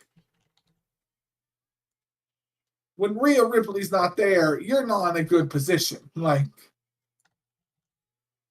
I mean, I don't even think we get like a. I think somehow Tiffany Stratton is walking out of this matchup with the Crown Jewel Women's title by cashing in to make it a. Excuse me. By cashing in, making it a triple threat, and choosing to go for Naya's title in the triple threat. I think it will be as convoluted as it sounds. yeah, I mean, like, and I'm almost shocked that Bianca and Jade won, considering that Rhea just got hurt again. Because like you feel like one of the first things to do is okay, we got to split up Bianca and Jade because they could both be a big help to now the vacancy we're going to feel at the top of the card for the women. Yeah, I'm hopeful that what that will do with Rhea being out indefinitely with the fractured orbital bone. Yeah, Now, I'm granted, a fracture is nowhere near as bad as a break, so no. that could be like we could be talking about she's back by Mania. We don't know. I think she'll be back by Mania, but You know, like what that makes me feel like is like I feel like this gives them a good opportunity to actually elevate some of the incredible women's division on Smack or on Raw in Rhea's absence because like Raw has some great women in the division. Like yeah. I feel like Zelina Vega could be really elevated past what she's doing right now, where she's just fucking Oh, and fighting. when she had that match against Rhea Ripley at Backlash in Puerto Rico, like that was she was over. Like people were really wanting her to win. Right, Um, Now, granted, like I call it Terry like the momentary want to win. It's like and I feel like it happens a lot, especially in a match, especially when you're doing like a long term face. Like with like Roman had this too, where it was like in the moment you want them to win, even if you realize from a booking standpoint they shouldn't. You allow yourself to get enveloped in the moment, and you're just like, come on, right, like with LA Knight and Roman Reigns in their match. Like anyone with booking sense could tell, okay, now's not the time. right, Like, but like you still like they did enough where you were like, come on, LA, come on, LA, come on, you can do this. right.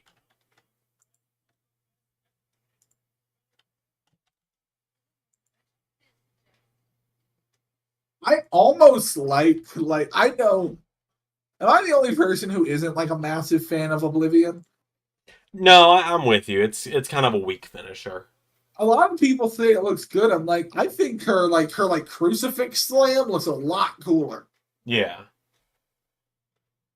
Like, where she whips around and brings them up and then they pop up in the air into the crucifix. So she slams them back down. Like, that looks a lot more devastating to me than the Oblivion. yeah. Oh man, I might be recording bracket D of the World Cup today. Yeah, 50 carat diamonds. Oh boy. Look at the. All right, Ray, you have a tall task ahead of you for me here. Okay. I gotta go refill my water. You gotta make the entrances of Nia Jax and Liv Morgan feel interesting for like 3 minutes. Okay. Well, ladies and gentlemen, much like Piper Niven, Nia did not have to do any sort of special attire shopping for this event. Haven't even left the room yet, and we're off to a great start. She is 3-1 against Liv Morgan. Apparently, they've wrestled 4 times, and they feel like, oh, great, pay per view.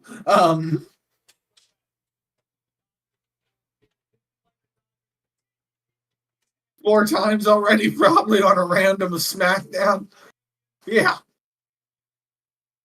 Um.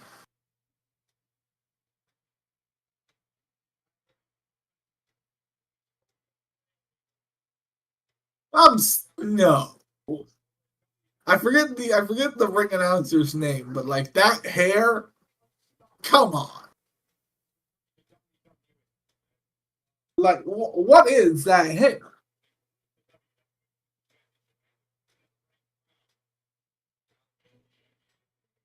All right, and now here comes Liv.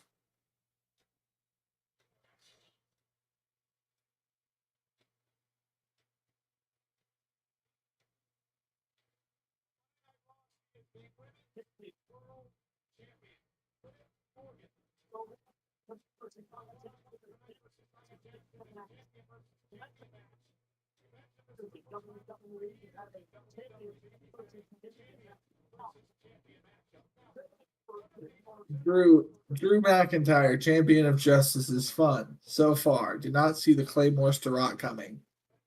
Yeah. So, what are you excited for coming out of SmackDown? Well, I'm excited for Punk and Cena. I think that's going to be fun. Uh, Next week there's going to be some really big matches on the show. I think. We're gonna do a few different things.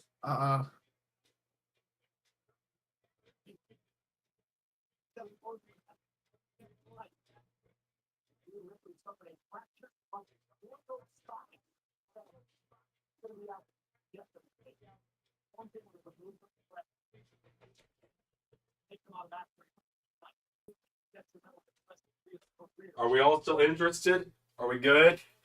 Yeah, we're fine. Oh.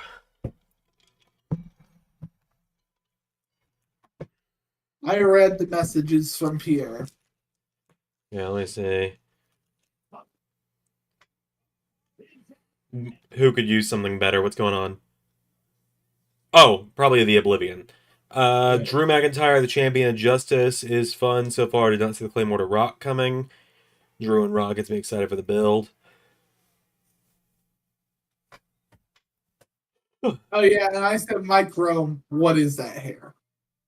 He looks great. What are you talking about?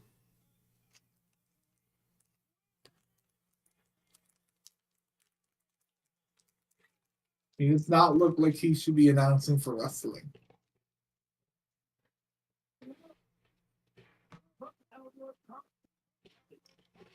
Look, man, just because he looks like he should be in an NSYNC cover band. No, that's not what he looks like. He looks like he should be standing up on a stage with some music going, and he's like, "All right, ladies and gentlemen, next up, Big Dick Richie." Ladies and gentlemen, baked beans! Everybody's working for the weekend. You don't even know like all the amalgamations of different jokes that is. I do actually. You've told me about the baked beans, and Oh I know about the Patrick Swayze SNL bit. no! Have you seen? Did I ever show you baked beans? Yes.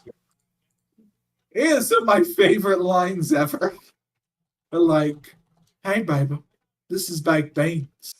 I won't bite unless I feel trapped." Makes me think of old Greg. Yeah.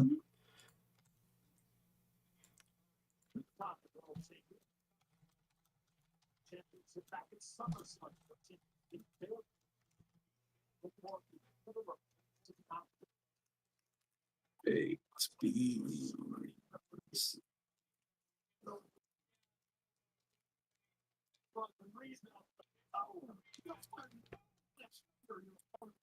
Legitimately, like I would love, like not like in a strictly hypothetical way, I would love to see what would come out of you and I writing a sketch comedy show, Mm, hmm. just like a scripted sketch comedy TV show. Yeah. I feel like it almost would be like the whitest kids, where it's like even us playing the women, like just Beard and Xander fully playing a woman, just not even acknowledging the beard. Yeah, it seems like something I would do. Yeah.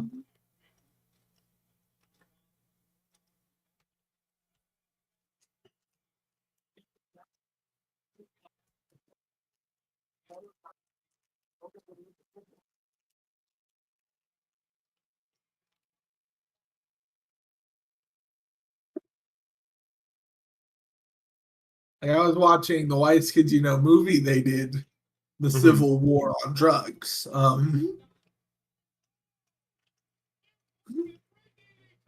Hold And on, it did I just is see a Joe Hendry sign in the crowd? Xander.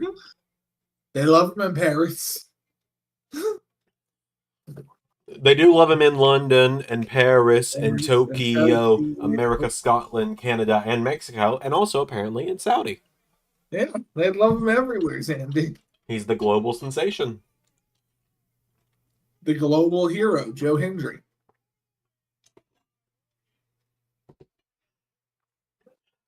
Why didn't I think of that? That actually sounds good. What do you mean? What did we call him before that didn't sound good? Uh, and when I did NXT on the original series and brought in Joe Right. Hendry, he was the Scottish hero, Joe Hendry.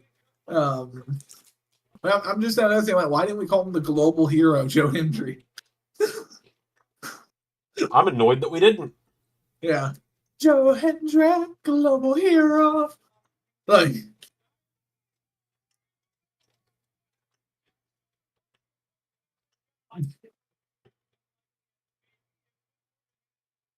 The biggest crime of this match is that Liv got rid of her Britney Spears red gear for the Saudi shows. yeah. Oh, that was There's cool. actually like there is a voice. There is now a clip of me, and I didn't even realize it till I was editing SmackDown this week. Of me like selecting. I was on like the character selecting, started the match. We waiting to record the match, and it's just this like the loading screen going, and you could hear me in the background going like, and now I still believe that my loneliness. Like,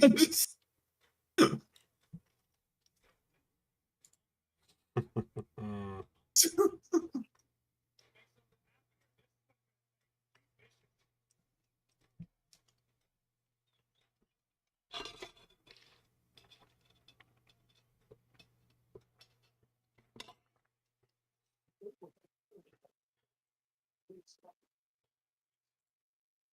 Oh man.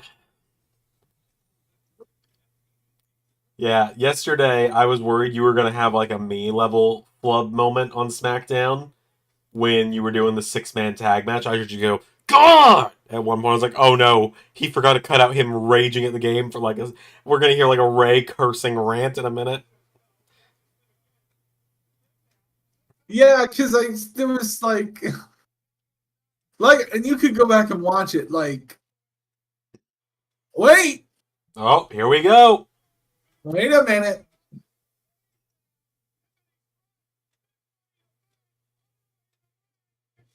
She skipped over the steps like a child. Uh-oh. What are you doing here? Nothing. And then Liv takes her out. I feel like it's gonna turn into Liv diving onto one of them in a second here.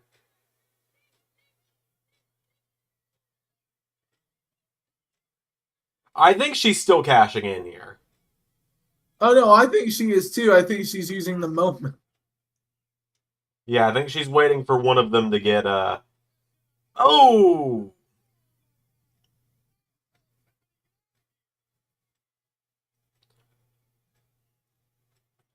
No, I don't. I think that's a fake out. I don't think she's done yet. Neither do I. I think Because we they're also just haven't trying. seen Dom yet. I mean, like, but the other night on SmackDown, we saw it where like, wait. Nope. I mean, like, I thought they were done the other week when I was like berating her in the ring. Right. Yeah, they're telling her do it,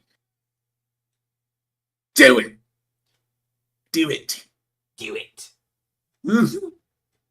Let the hate flow through you.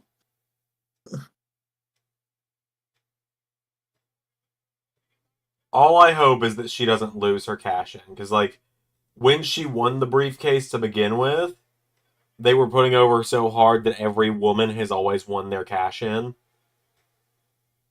It's the rule of threes, right?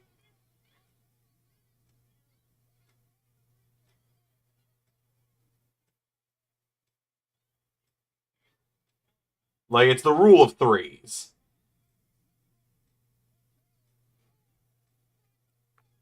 They've had her. They've done the fake out twice.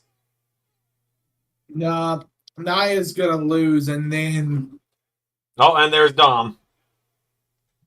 I'd know they that all, mustache they all took anywhere. a moment to register that Dom was there, and then they remembered, oh yeah, we hate you. Fuck you.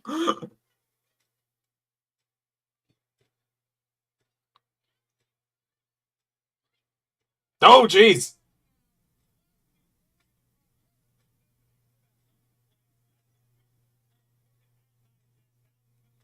I feel like Nia Jax should be in a production of The Wiz. It's her outfit right now. Ray. Come on now. She's the Wiz. She's the wizard.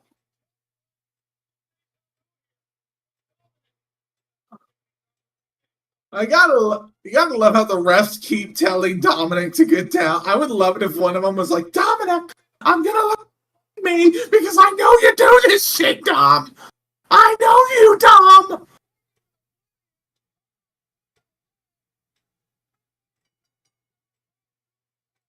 Okay, I guess. Why is she crying?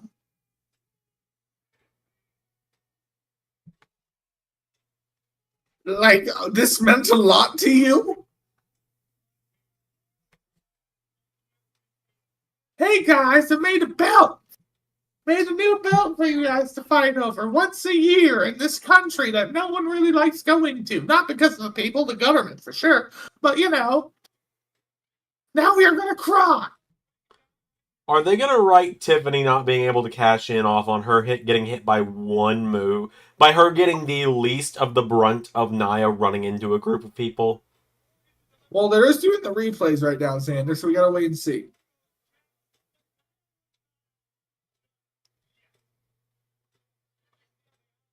I I think I mean, they went are with Liv. protecting the Oblivion. I'll give them that. Yeah. I think I went with Liv for this match. I can't remember.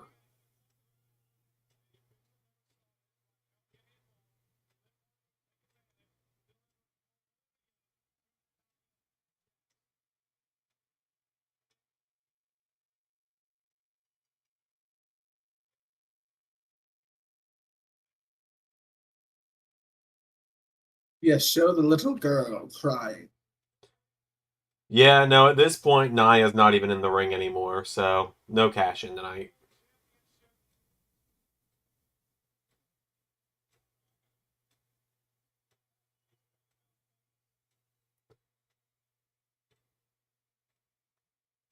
Liv, I can't let you go. I can't let you carry the belt.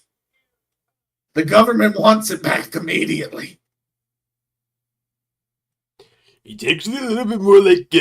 I'm a little offended, by the way. Why? Triple H was on SmackDown last night. Not a phone call, not a text, not a do you want to voice him, not a fuck you, I'm voicing him myself.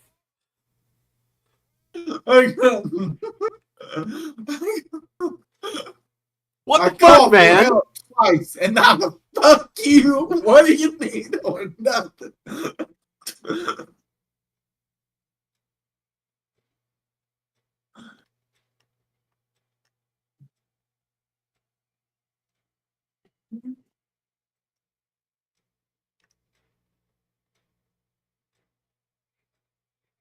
I'm often down the wire on my production times.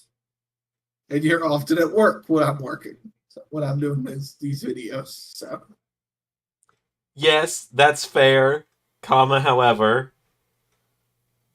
I'd have found a way to get you. It might have been the grainiest cell phone quality I could have gotten, but I'd have gotten you that. I could have made an entire classroom of kids quiet down for me for 30 seconds. You'd have gotten me doing the Triple H bit.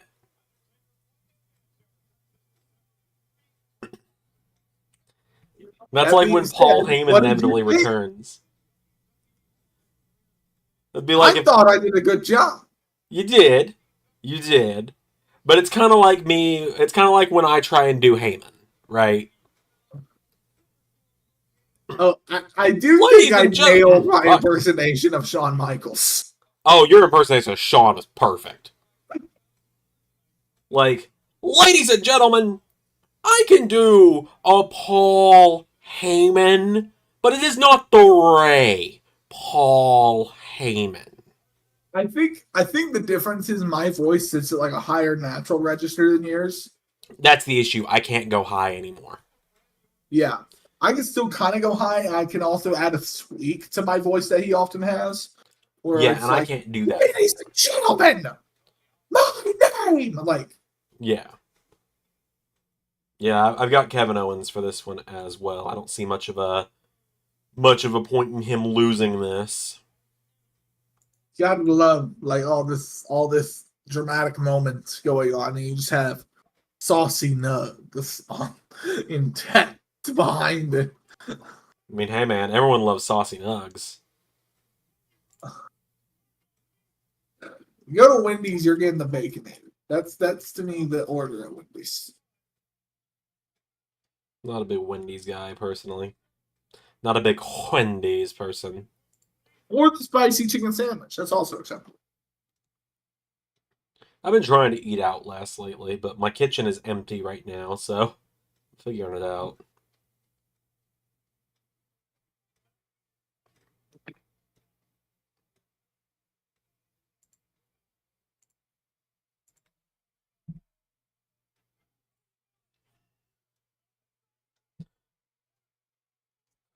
Peter says he thinks we get an apron powerbomb in this match. I'd be down for it. I think we should.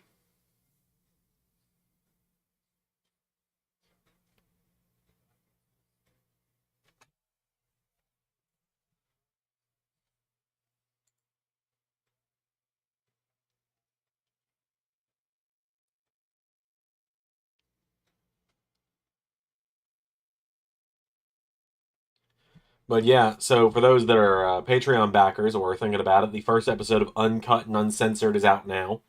It's for Need for Okay. Speed Most Wanted.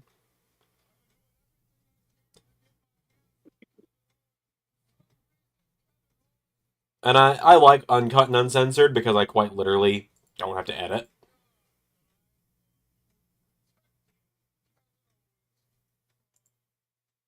Yeah, I prefer uncut too.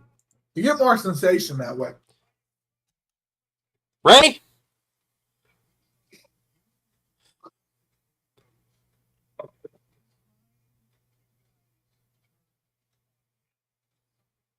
Ray?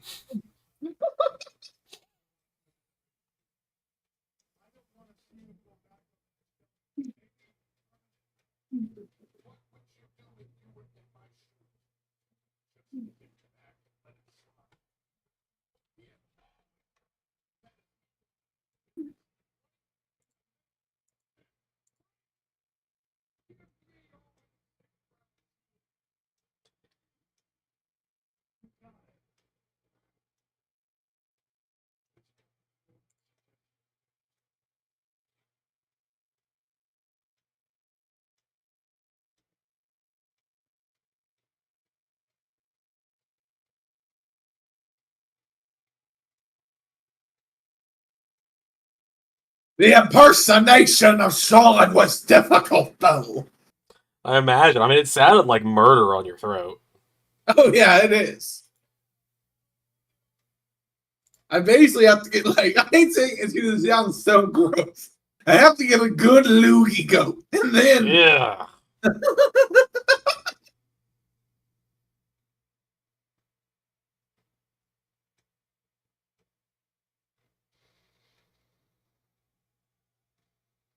America, America, America, America.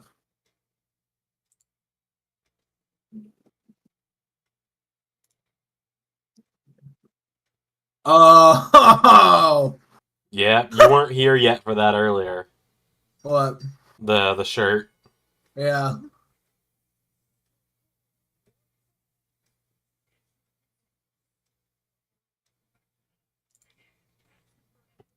Well, that's not just funny because because it's Randy's dad. Hmm. It's also funny because Bob Orton famously turned on his friends several times. Yeah.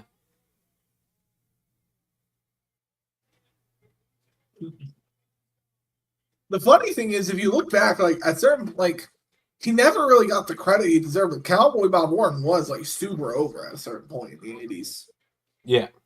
in the territories, But unfortunately, much like Randy, he had some issues with his maturity level backstage, and people didn't like dealing with it all the time. And unfortunately for Bob, you know, what is it? Video games, Amazon, and all those things didn't exist, or Right. legalized marijuana. Because I guarantee you, Randy's a pothead. Yeah. Randy Orton comes off like the person who smokes so much pot, like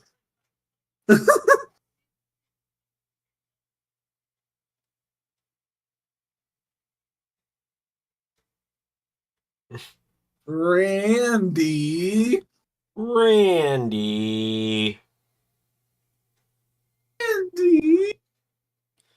I will never forget when we were talking about Dude, Cena's turn the final run. flashlight off on your phone.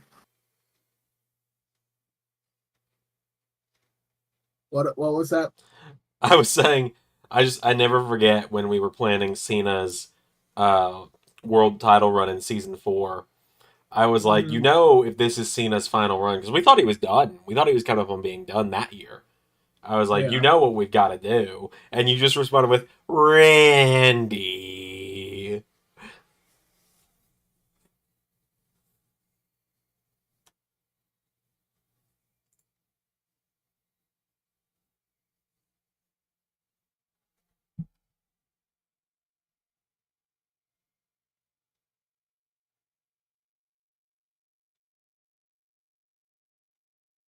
Funny enough, the closest thing I do think we have to an Undertaker today is Randy Orton, Yeah, kinda. where he's just this veteran where everyone's kind of respect him and a little bit afraid of just what he'll do. Right. I mean, I would like to see one more turn of truly psycho Randy Orton once again. Yeah.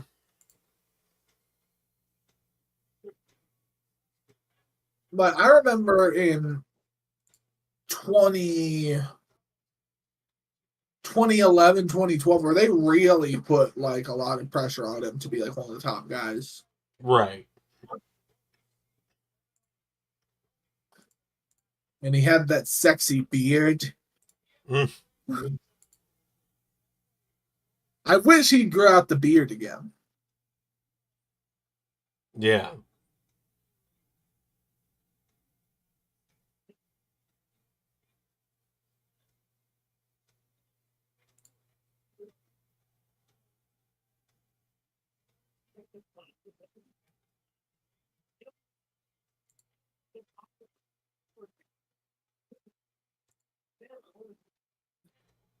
Yeah. Pierre agrees with you. One last run as wanted terrorist Randy Orton. Oh yeah. So I mentioned I'm just scrolling through. Changing lives and kicking wives. Psycho Randy Orton. Oh my god. I'm kind of scrolling through various Patreons that I'm on the free tiers of right now, because occasionally they do have something that makes it where I'm like, maybe I should pledge for this month just to pick up these mods I haven't gotten yet, and stuff like that. But it's also kind of a matter of being able to afford to do so. But Yeah. anyway, um, I had a train of thought I was on. Right. One of them had an updated Jamie Hayter with her red hair and stuff that I would have to pay to get and stuff. I have a bone to pick with Tony Khan from Wednesday. What did he do? How you gonna call it? How are you gonna call it? AEW Halloween Fright Night or whatever, and make it about Halloween. And the closest thing to anyone doing cosplay gear or costumes was in a not even 3 minute, in a 45-second backstage interview segment. Jamie Hayter had on a purple dress and a green ascot, so she looked like Daphne from Scooby Doo. Now, I ain't complaining about that. I ain't complaining about seeing Jamie Hayter dressed as Daphne from Scooby Doo. I'm complaining that nobody else was dressed up. Oh shit.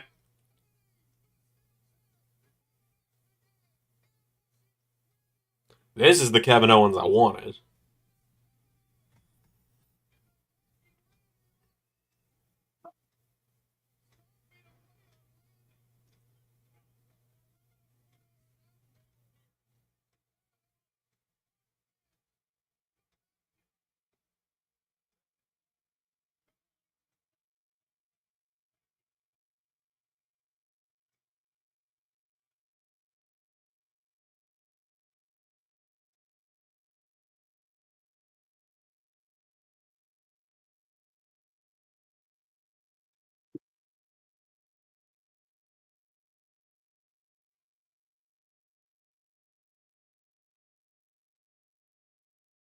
Man, I'm so used to these pay-per-views being 5 matches in and out and like being done in 2 hours that like we're at the 2 hour mark and I'm just like, ugh, are we done yet?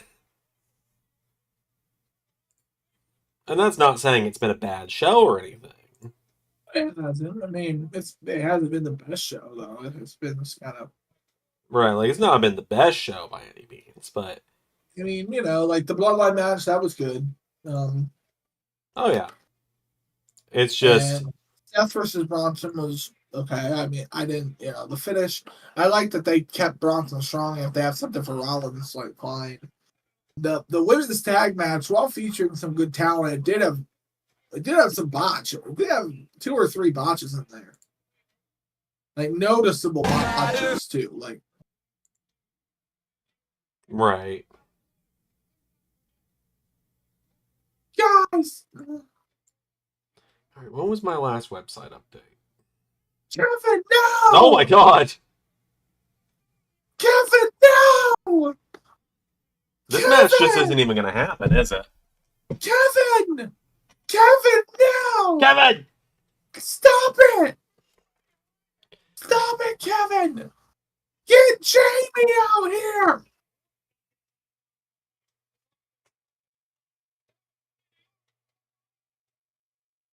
I'm gonna say, don't have Kevin become this big unhinged character just to have him laid out by Randy.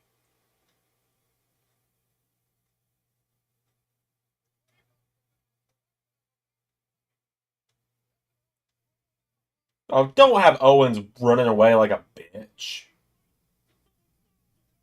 No, that does fit with Kevin's character, though. He is the kind of person to be exceedingly cruel, but like the second he's in a vulnerable position, he runs away. I don't have a problem with that. Like, Yeah.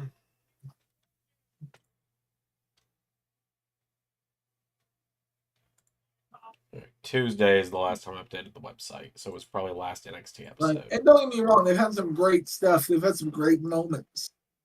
Yeah. No, like I don't think anything will like really have that like feeling of finality that like Kevin and Sammy did in like 2016 at that payback match. That Right.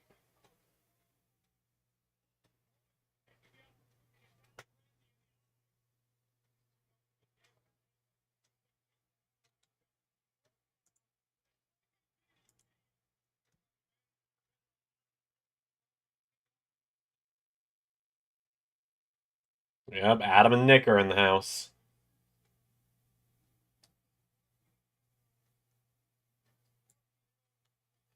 Oh no! I mean, I'm like there will come the moment though, which I cannot wait till this moment comes Mm-hmm. where Nick Aldis like starts loosening the tie and like taking the jacket off, and he's like, "All right, you want to see the fucking national treasure? Let's go." Yeah. I keep holding out hope it's gonna happen eventually.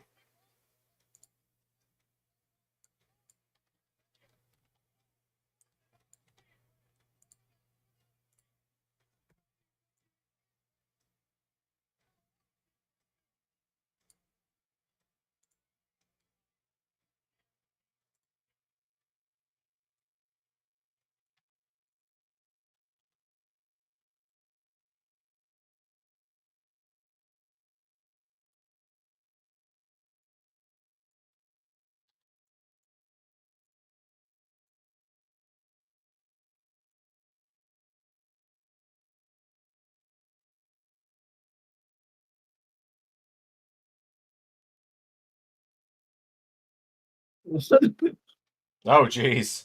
Not the road case.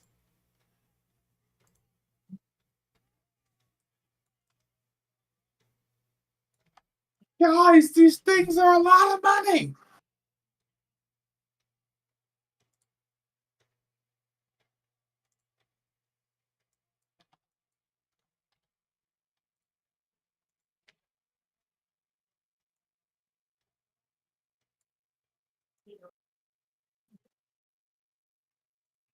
Kevin! Oh, jeez.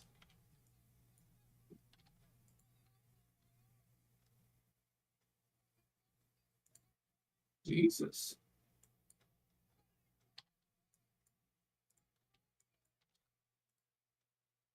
I don't think he's going to answer you, Michael.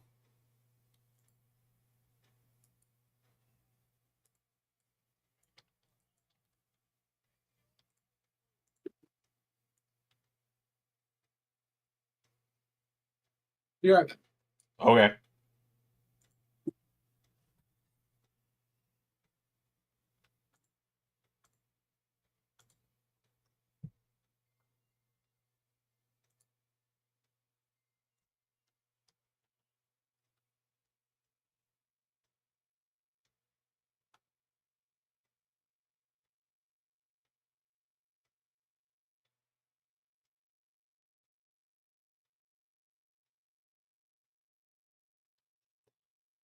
Oh, man. Yep, match isn't happening. We have faded to black. We have moved on.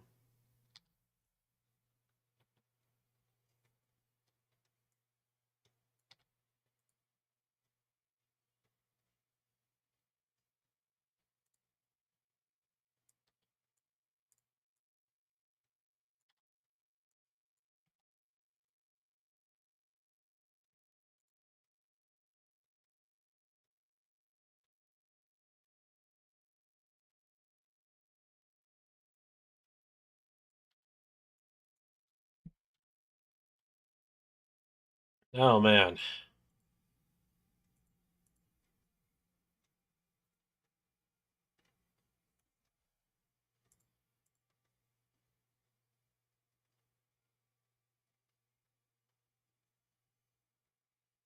Yeah, man, the releases of Corbin, Knox, and Indy are just unfortunate. I'm pretty bummed about it as well, because I really liked all of them. I didn't want to see anyone. I don't want to ever see anyone lose their job, obviously.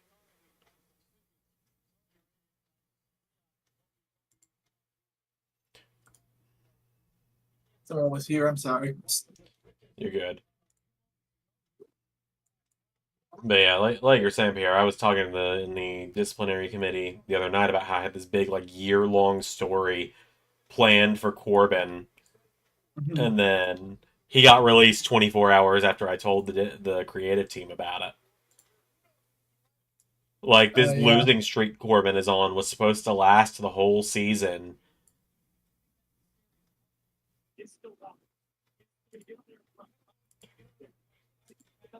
Like, it was supposed to be like this big, and I won't say like who he was gonna beat and stuff like this. It was gonna be like this big year-long story with Baron Corbin, where Mhm. he was gonna be on a losing streak. He couldn't get a single win this season, despite trying, almost every week, multiple times a week in some cases with things like main event. And then season 7 would come, and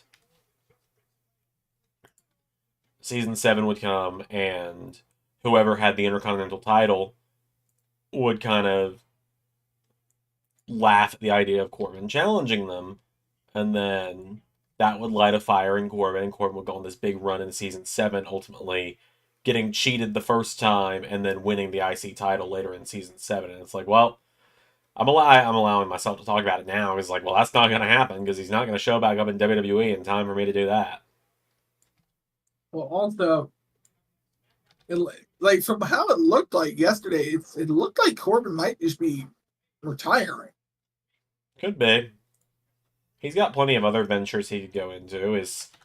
He likes cooking. He's a football guy. Yeah. I feel like there's plenty he could do.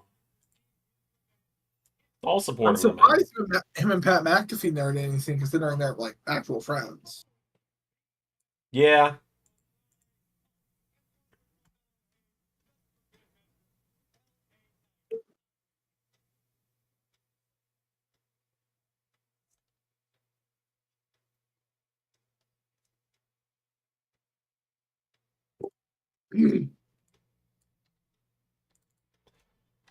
But yeah, I do think it's funny that within the space of 48 hours on the channel, the days after, like today and tomorrow on the channel, following the releases of the three, Tegan, Indy, and Corbin all have matches on the channel.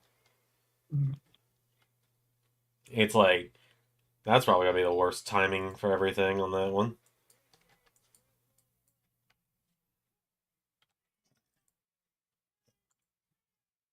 I've just gone with LA Knight to retain on this one. I don't see him losing the title just yet. He just got the custom strap for it. Although with how much Carmelo and Andrade, it's like, it feels like one of them should get something. Yeah, something other than the Twitter belt. Because Andrade has that. But he won't come out with it. Nope, because, you know, certain dumbass billionaires want it to be exclusive to their shitty platform that everyone is leaving.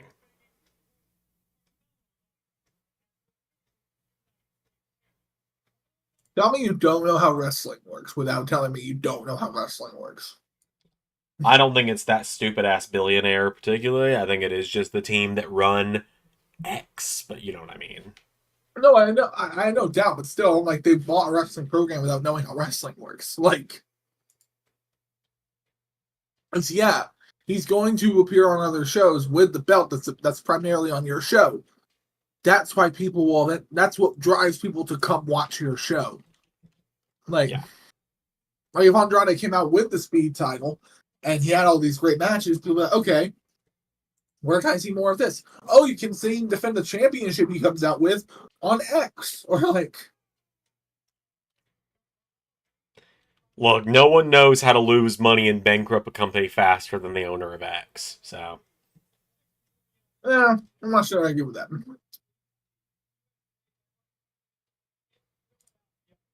To be fair, that same asshole has the largest growing car brand in the country and has spent exactly $0 on advertisement.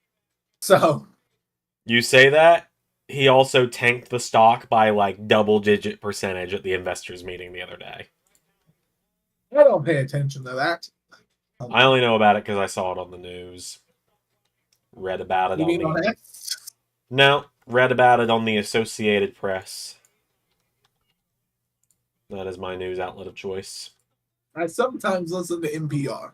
Yeah, I listen to that occasionally if I don't have time to read. And it's like I feel like you'll agree with me, Ray. Obviously, you and I know that, especially in being in a place like So, the wrestling world, it is neither you nor I's place to tell people about our political views and who to vote for and stuff like that. But I feel like people probably know exactly where we lean politically without us ever having to say it. So, I mean, like, here's the thing. Like, I feel like people would think of me like I feel like people who like really broadcast their political views that problem. I feel like you could figure out my political leanings, but at the same time, like if I did like even if like you did know my political leanings, I feel like you still wouldn't know what I actually think. Like right, because it would take me hours to break down to everyone what I actually think. right. Um, for example, and I'm just gonna put this out here because I know like immediately it's gonna give me strange looks. But like I Careful, I don't think there should be an election for the president. Um, careful is all I'm gonna because say. no, and like, let me explain why. Because famously, and like I'm talking about, this is coming from someone who loves history and is a history buff. With constitutional republics, it's better if the head of the government is actually not elected by the people, but rather elected by the representatives who the people elect. Um, so what I'm saying is, I feel like people, if they did elect the president and instead had to focus on the election of their senators, their congressmen, really put the trust into them to then choose a president. I feel like at that point, people would actually care a lot more about their local government and their local economy which I think like a lot of politically minded people do not focus on the state or local government enough, which is where a lot of their problems are going to come from.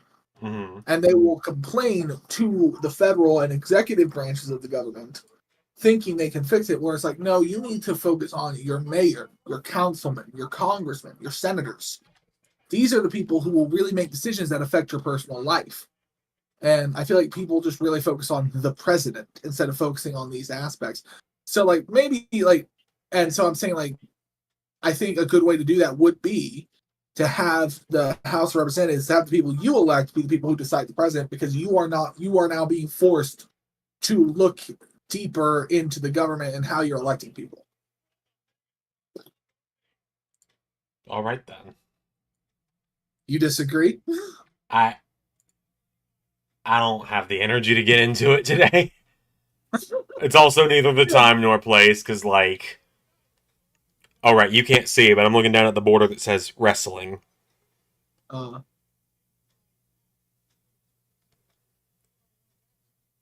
But I was doing a visual gag there with forgetting that you can't see the visual part of it. But yeah, no. I mean, I have opinions, obviously, but I keep them to myself about that kind of stuff. Like even to the point where Ray doesn't entirely know everything I feel politically, but it's also a wrestling channel and it's YouTube, and I'm not yeah. a political guy. Like, and what I mean by that is like, I mean, I do my own research. I look deep enough into it to have opinions, but like, I am And not also someone. like you want to know something that like I often think about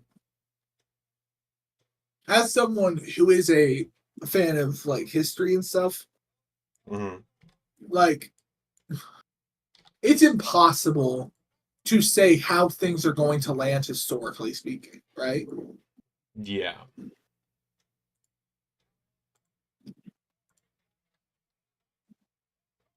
Like half the country hated Abraham Lincoln at this time. But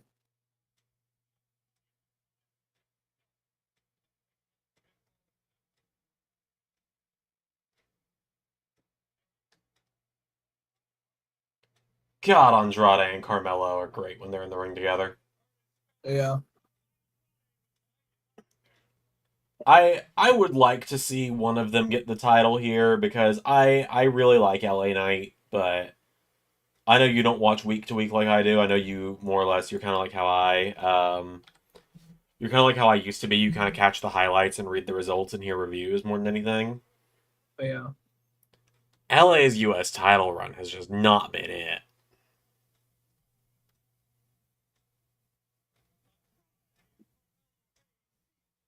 Like it's just not had any substance for me.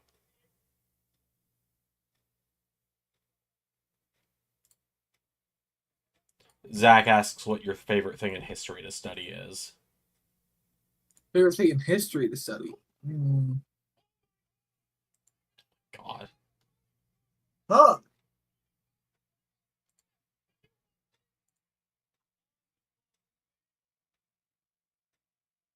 Either the Napoleonics or the Punic Wars. All right then. So two things that have nothing to do with American politics. So Understandable. the Punic War because I Whoa. think oh crap, that was cool. That was a really cool counter. Yeah. Oh.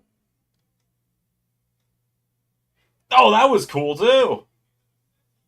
Ray, I hate to say it. I think this might just be a cool match.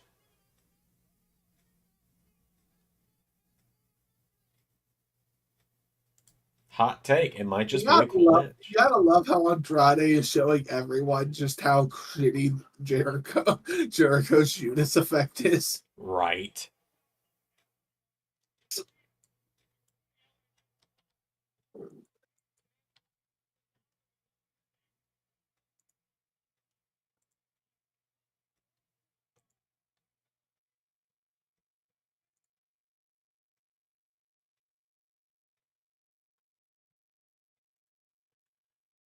I'm also glad that we're finally actually getting to see Andrade do stuff because like he hadn't really done much since coming back at the Rumble until Yeah. lately. Like Carmelo Hayes kind of saved his career. I swear to God, if this ends in LA Knight covering both of them. I don't think it's going to end in LA Knight covering both of them, but I do think LA Knight's going to. I'm starting to think LA Knight's going to win. I think I predicted LA Knight would win, Well, no, but I'm just saying they're doing the spot now where Andrade is going to pin both of them. Nope. Oh, that was cool.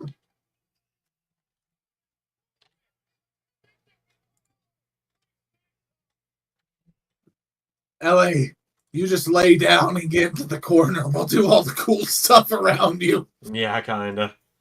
I do like LA Knight, but he's fairly limited in the ring. Just stand there, give a boot, give a.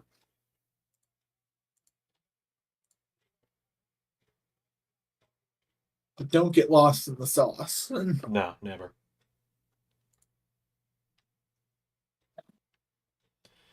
I have to edit episodes of LS11 Speed today as well. I just remembered that. You hate doing this show now.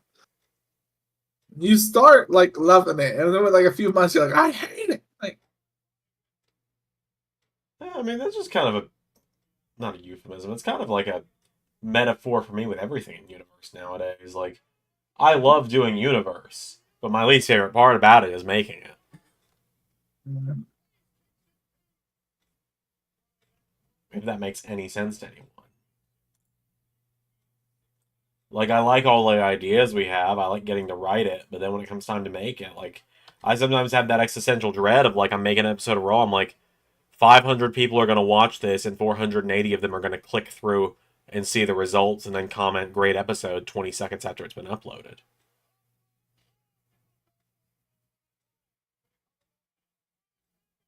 And then those 20 people that don't are either going to just be supportive people about it, they're not going to comment, or they're going to give me their grocery list of ideas they think I should do and hope that I'm going to do them. hey, Xander, Yeah. I have totally original ideas for in-ring gear. I don't think any other wrestler is wearing the combination of white, red, and black right now. White, red, and black. Yeah, no, I don't think anyone else. I don't think anyone's ever done that color scheme. Yeah, I mean, it's not like two people in the match have it. Everyone in one of the matches earlier had it. Like, Liv Morgan has it. Like, Yeah, no, no one's ever used it. I'm pretty much good with whoever wins this match. I kind of yeah. deep down want Andrade to win it. Oh, Oh, poor Knight. Poor boy. oh dear God.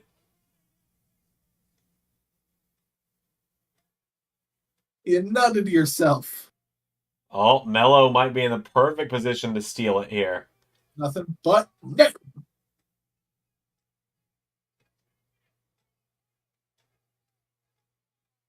I'm gonna lightly touch your neck and you're gonna jump. Yeah. I thought he had it there, honestly. Yeah. Mello is so good in that ring, though. He's real damn good at this. All right, Ray. Time has finally come for me to click through Ray EW for the week and get those results put in. Okay. All right. So Jack Perry is in here. Is that Christopher Daniels he's face to face with? Yep. All right. Mini Adam Pierce is there. We got my girl Anna Jay up against Britt Baker, it looks like. Or is that? Yeah, that's Britt Baker. I see the DMD on the gear. Yep. I forgot she. For some reason, I'd forgotten Britt switched to the long tights. Oh, and Knight wins. yeah. Jeez.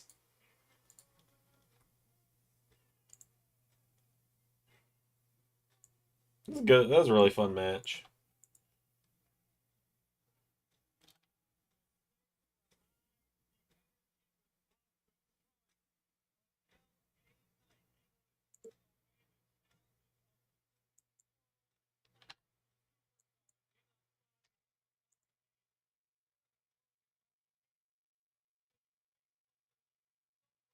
That was a really cool finish.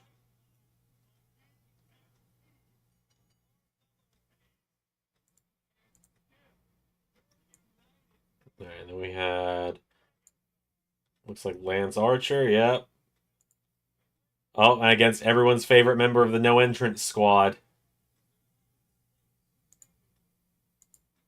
Went about as well for Lance Archer, or went about as well for Matt Sydal as usual. You gotta have your job there. Did he even pin him, or did the match just end? What? He won? Archer? Yeah. Yeah, he beat him. Okay, I just didn't see the pinfall in there. Oh, now I see it. He attacked him after the bell. Yeah. Because he's crazy, Xander. Well, of course. You know.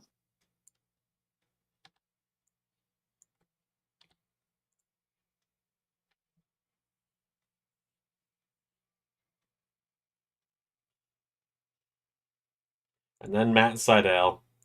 He's just there.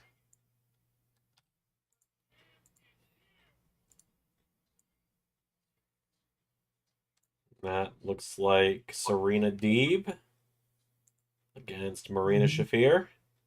Yep.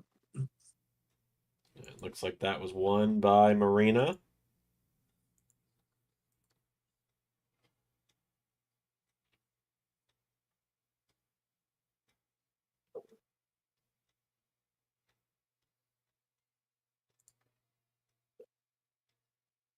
So my assumption with War Games is they do one men's and one women's every year. Mm. My Yeah. assumption is that since SmackDown's got the men's, Raw's gonna get the women's, and it's gonna be like Liv, Raquel, and Pure Fusion Collective against like Lyra, the Party Girls. Oh, it's gonna be underwhelming. Oh, it's gonna be fucking underwhelming, is what it's gonna be, Ray. Or do you just do the one? You should. That's what we did last year.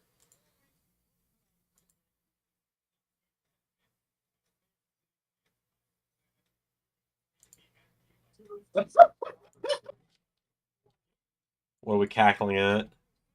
The kid behind Michael Cole and Corey Graves was like, he was like smoldering towards the camera, like tracing his jawline, going like, Hey, man. Corey's a handsome man. no, the guy, no, like there was a little kid behind Corey just staring down the camera Ah, doing okay, that. gotcha. I thought you said Corey was smoldering. Oh, No, that's gonna be fun. no, Tommy, Dominic. Yes. Yes. Yes, I just want to see Dominic win it. I want Dominic to win so the world can burn. So I know I see that picture of Lin-Manuel Miranda as Dominic Mysterio for Halloween. Yep. Did you see what R-Truth posted online about it? Did he say it was Nick Mysterio? He's like, there he is. There he is right there. There's Tom and Nick. Oh, Chris Daniels had a match in the main event of Dynamite against Jack Perry. Yep. I feel like you've been Stockholm syndromed into liking Jack Perry. A little bit, yeah.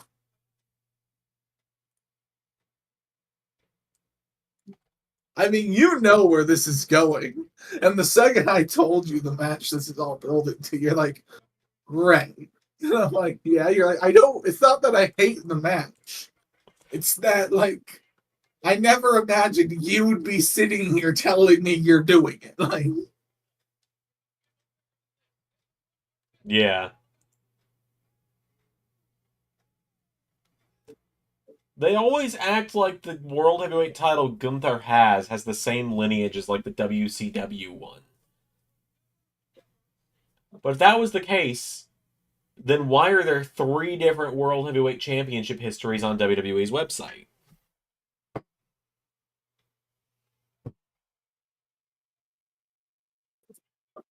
well, it's kind of like how like there was actually a legal case at one point over who could claim the lineage of the NWA championship. Yeah.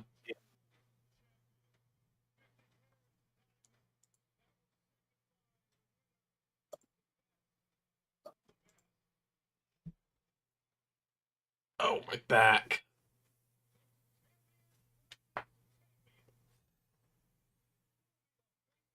They're trying to Mandela effect. It kind of feels like it. Like they're trying to be like, the universal title never existed. No, yeah, you're doing Bruno San Martino, Harley Race Trips. I see you. You're trying to appeal to me. You're trying. You did it last month too at Hell in a Cell, bringing up Tommy Rich. I'm just I waiting for feel, the. And if you think that's gonna work, it is. and if you think that's gonna work, yes. It's like that whole Chris thing in Family Guy. Yeah, If don't. you think I'm gonna masturbate after this tonight, you're right. You didn't have to say it, but yeah.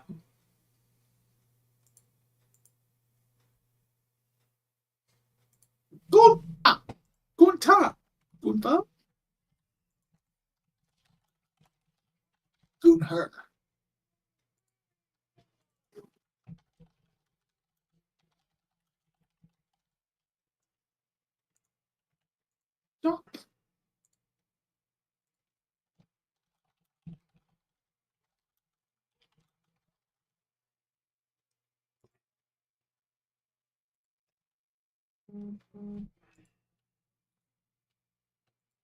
All right, folks. When I update the website next, Shawn Michaels will officially be on the roster page as the SmackDown GM.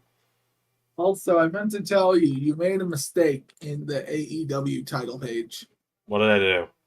You have Daniel Garcia listed as the United States champion with a picture of him holding the TNT Ah, championship. hell, I know what happened there. I know what happened there. That's an easy You fix. made the Cody and Daniel Garcia graphics back to back and forgot to switch out the text. Yep, that's exactly what happened.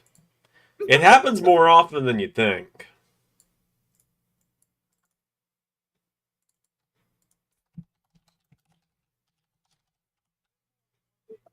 So yeah, Now, that's the interesting thing to talk about is like Daniel Garcia winning was actually like a last minute decision. yeah, I remember that.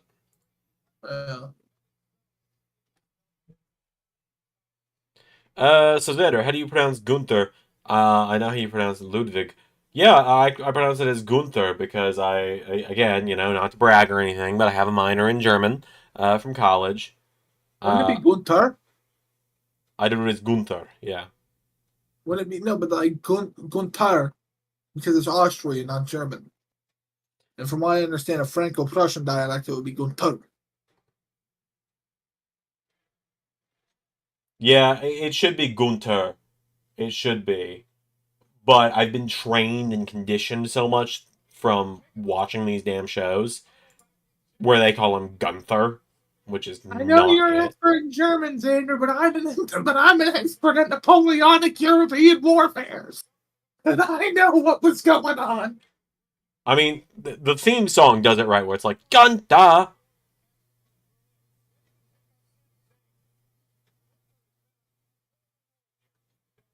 So it's not Gunther, it's like Gunta or Gunta. But I still prefer Walter. I have That been so conditioned that when I was saying it there, I was like, why am I calling him Gunther? His name's Walter. But it's not anymore. It's not Walter anymore. And the only thing is, I did prefer Walter no, to Gunther. Walter actually sounds kind of intimidating. Walter doesn't. No. Walter, I think a fucking old man puppet Jeff Dunham has. Walter, I think I just think of Breaking Bad, I mean, that which man's isn't the intimidating. worst, which isn't the worst thing to think about, but I just think of I think of Mike in the Breaking Bad show going, Walter, this is only gonna go one of a few ways, Walter.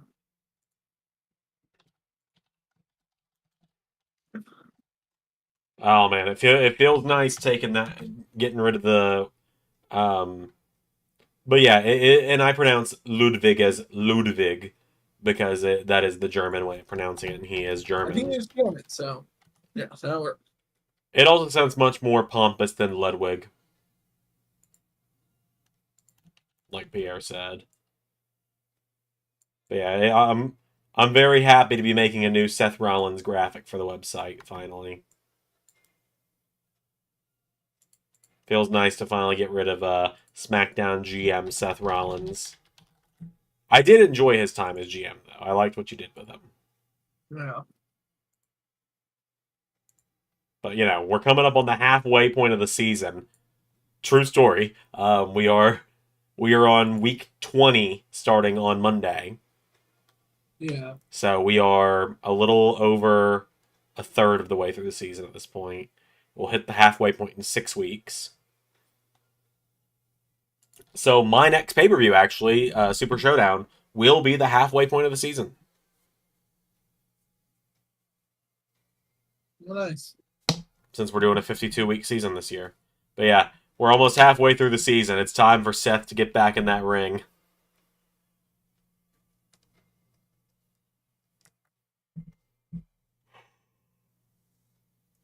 And so, like you say, I hate doing speed. Here's the thing: I like doing the matches. I wish the game had a 3 minute time limit so I could do that. Because YouTube Shorts now have a 3 minute time limit, and I wouldn't have to do as much editing that way. But when a match goes and you only have the damn 5 minute timer, that's 2 whole minutes I gotta cut out. So that's what the deal is there.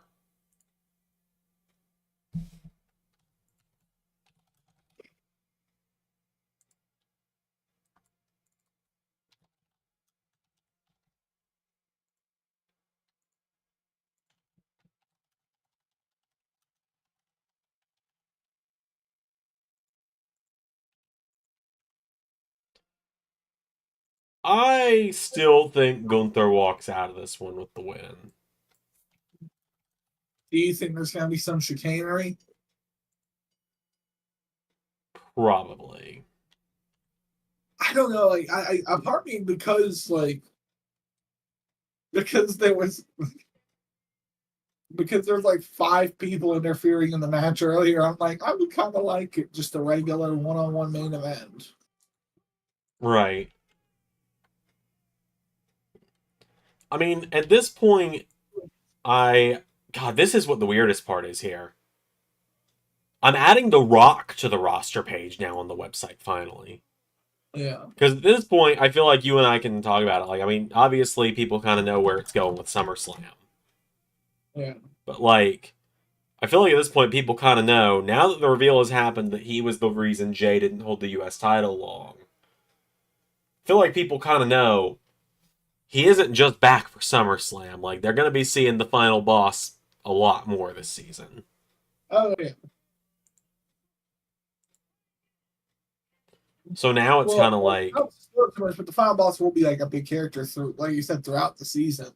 yeah. And like the first third was literally just he's been like you just said, like with Jay not holding the U.S. title long only a few days. Literally from the start of the season, The Rock's been influencing things. You just didn't know it. Right.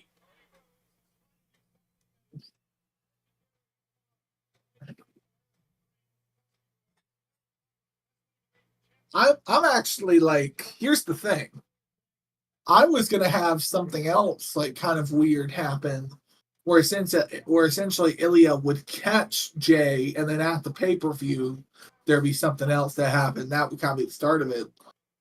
And then so I was like, kind of thinking about, okay, what can I do? What What can the I do? fuck is this? It is a pack of camels carrying the championship belt like Santa's. Like Sorry, I Santa's didn't mean to sleigh. cut you off there. I was so in the zone on doing this over here, and then I look over and see that.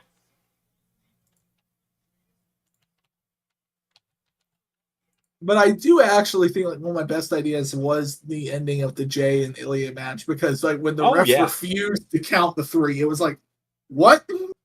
Yeah. And like I wish I could have reacted to that more in the chat while it was happening, but like I was driving, which Uh-huh. weirdly enough, that happened a lot the week of WrestleMania where I had to miss certain parts of premieres because for some reason that week specifically, the two other people in my household wanted to eat out so many times. So like, and every time they wanted to go get food, it coincided with me being in the middle of a premiere. Yeah. So like, I was watching that happen, and ironically, I think both times it was going to get Firehouse subs, which I love Firehouse subs. So, Yeah. but like, what was really funny was the first time it was just me and my roommate, and it was when Gargano and Gunther were having the main or Gunther were having the main event of WrestleMania Night One. And like so it took so long to just get through the drive-through at Firehouse because the one near my house has a drive-through. I order online. I figure you order online, you go through the drive-through, boom. What I didn't realize was that five people in front of me were placing their orders at the Firehouse drive-through. Firehouse takes like 10 plus minutes to make your food. Why didn't you just go in at that point? Because at that point I'd already told them and so they were gonna have it ready at the drive-through window. I feel like if you just walked up and be like, hey, I ordered for the drive thru, but there's like five people back, and I don't feel like waiting that long sitting, especially considering you have it. Can you stand it to me? Yeah, and I do usually do that, but like I did that at Zaxby's last night when we ordered Zaxby's for dinner. I got there and it was backed up out to the road, and so I was like, "All right, fuck this." Parked, walked in, and was like picking up an order for Xander RC because like, I don't even type out my full last name anymore. It's just Xander, and then last name is RC on everything. Like when I sign stuff, it's just ZRC nowadays. Yeah.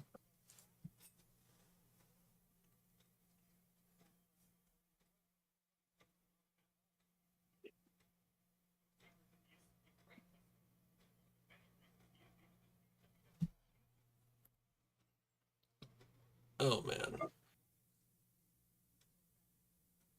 Oh my back.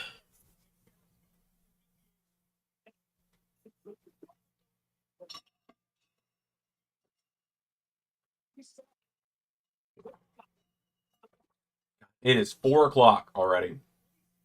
Almost.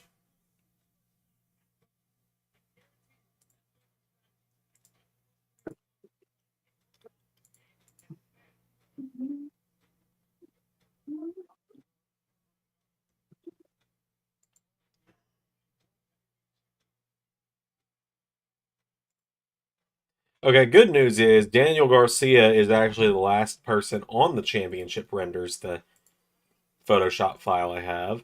So I don't even really have to do much work other than replace the word United States with TNT.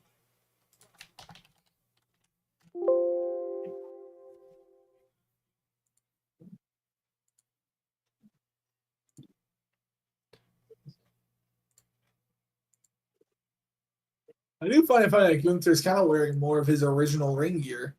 Oh yeah.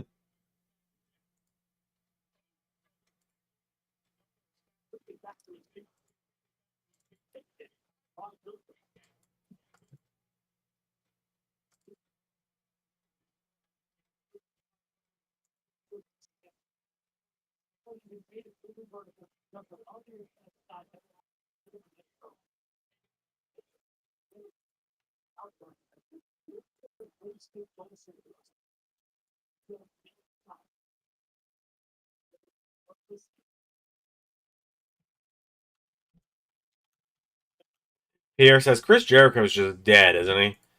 You did kind of kill him off, and we haven't seen him since.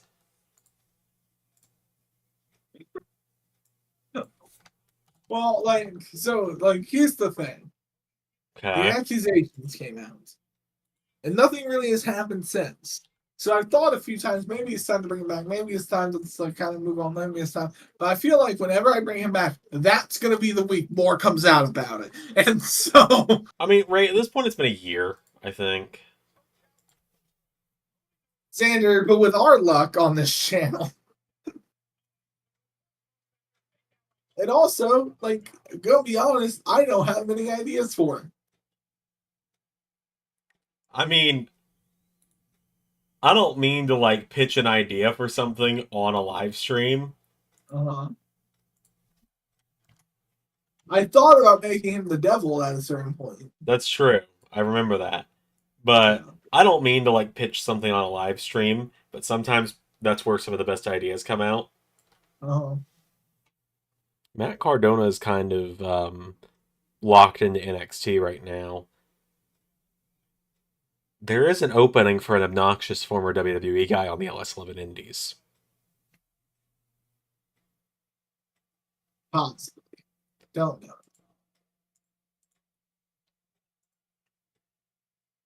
That's just an initial kind of like pitch of like a I have it's the concept of a plan, right?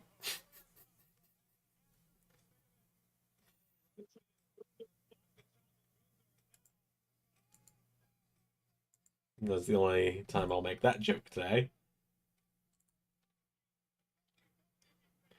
Oh, this one hurts. I'm moving Corbin to the alumni section of the website.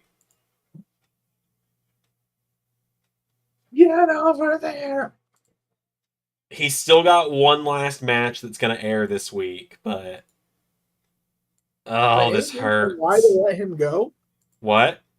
Any news on why? His contract expires. Like his contract's up and they aren't going to renew it. Oh dang.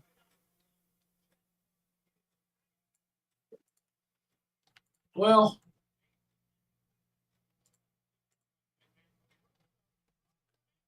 Yeah, he's part of the upcoming number one contenders speed tournament, but like I feel like that's got to be like a thing where it's like, okay, the person probably wants a raise, and we don't really feel like that's really worth the investment of giving him more. I think in Corbin's case, it's just he's been there 10 years and they don't really have any ideas left for him. And you're just sitting there like, how dare they? Yeah.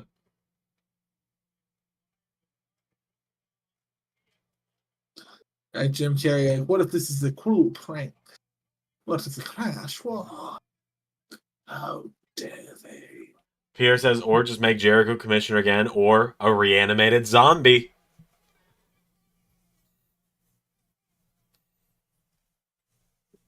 Jesus. Pierre.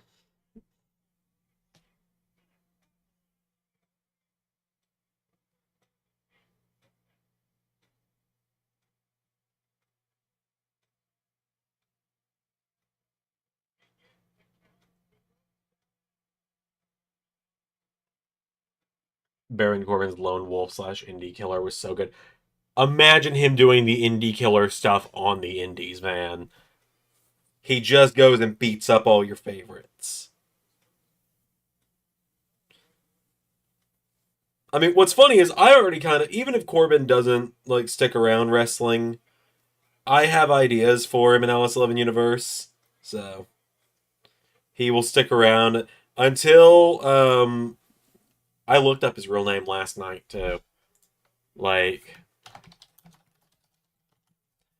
until Pestock, yeah, until Thomas Pestock himself comes out and says, "Hey, I'm not going to be a wrestler anymore."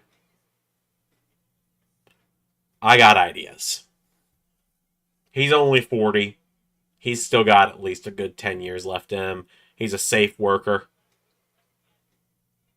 Is he? He has never injured anybody, Ray. Who was the first person Kurt Angle? Who was the first person Edge took a bump to in the 2020 Rumble when he returned? Corbin. I love Baron Corbin. I am unapologetic about it. Everyone has always described him as being a very safe worker. Okay, save. I thought you were saying he was like a great worker. I'm like, No, he's not like Shawn Michaels or, you know, he's not like, I mean, you know who my favorites of all time are, so like I'll say that. He's not like a Randy Savage in the ring or anything, but like he's a solid hand in the ring. Like you know you're going to get a solid, down the middle of the road, all right match out of him. You're not going to get a as long as he's paired with the right partner. He's had good matches. His stuff he was doing in NXT back in 2023 last year was yeah. fantastic. I remember when OF just meant odd future. Is that what are you making fun of me right now?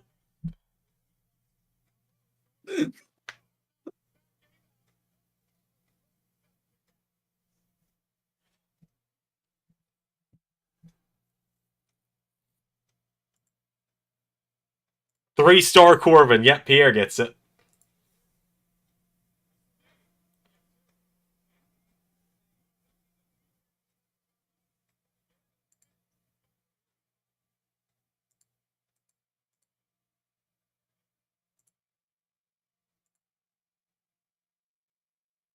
Oh yeah, Wolf Dogs for Axiom. They had incredible matches. Oh shit. Like, you actually watched Wolf Dogs versus Fraxium with me because I was at your house when that match was happening. Yeah. And like, you actually became a fan of Nathan Frazier and Axiom because of that. Like, their music kit, they came out and you were like, all right, Xander, I am sold because they have matching gear and they enter Yes. together. Yes. It is that easy to get Ray on board with a tag team. If you're a good tag team and you have a concise look with music and you look like a package deal, I'm into it. Easy as that, folks. Easy as that to get on Ray's It's good not side. easy. You actually have to be good in the ring. But I already knew Nathan Frazier and Axiom were good in the ring, so that wasn't like.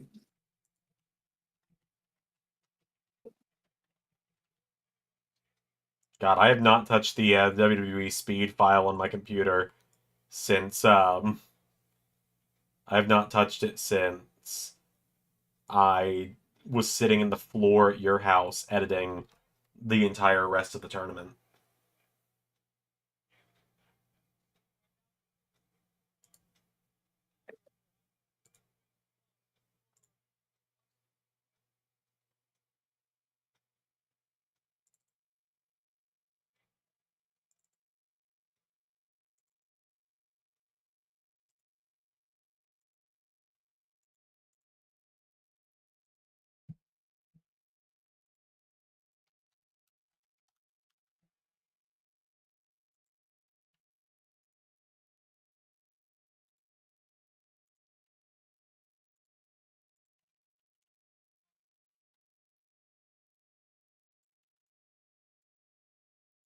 I got a hernia. It's a big motherfucker he was picking up there. No.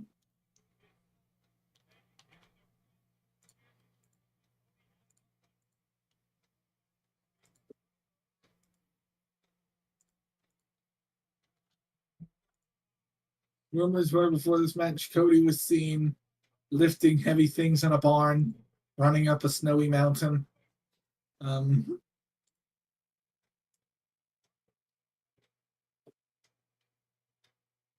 Screaming Gunther at the top of said mountain. Jeez.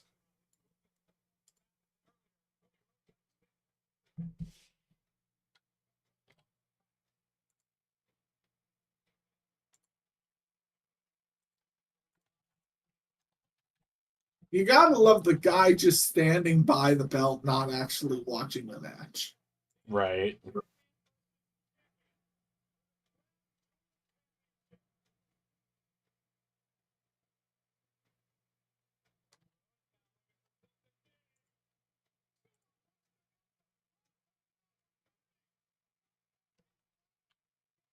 Corbin finally got to the central team.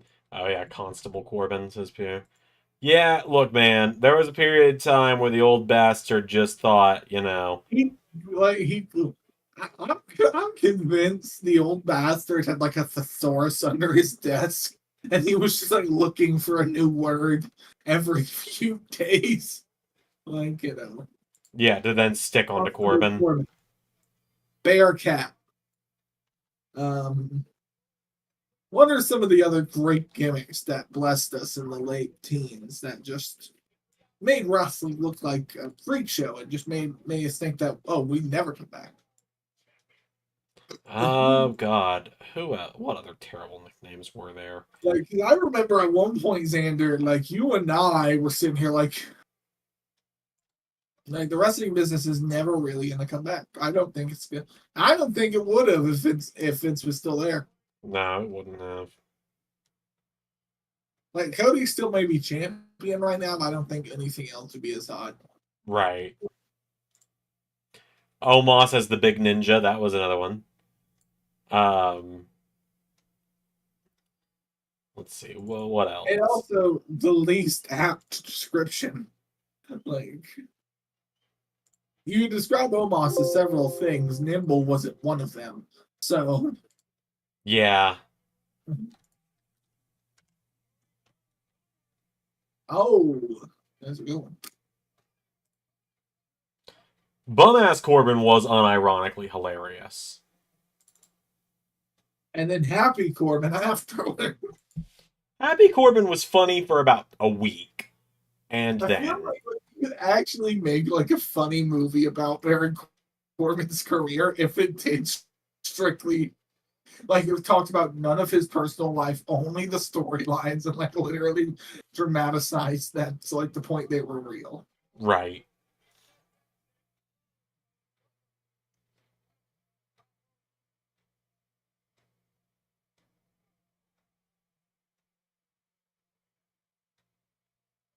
Oh, Oh, that was really cool.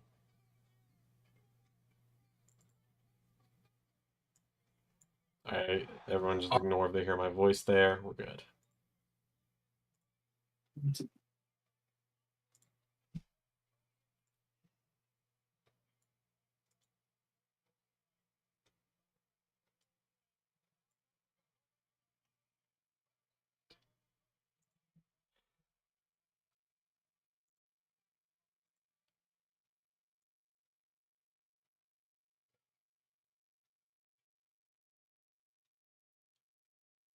I think. Oh, are they going to do the classic one? Are they going to do the classic finish?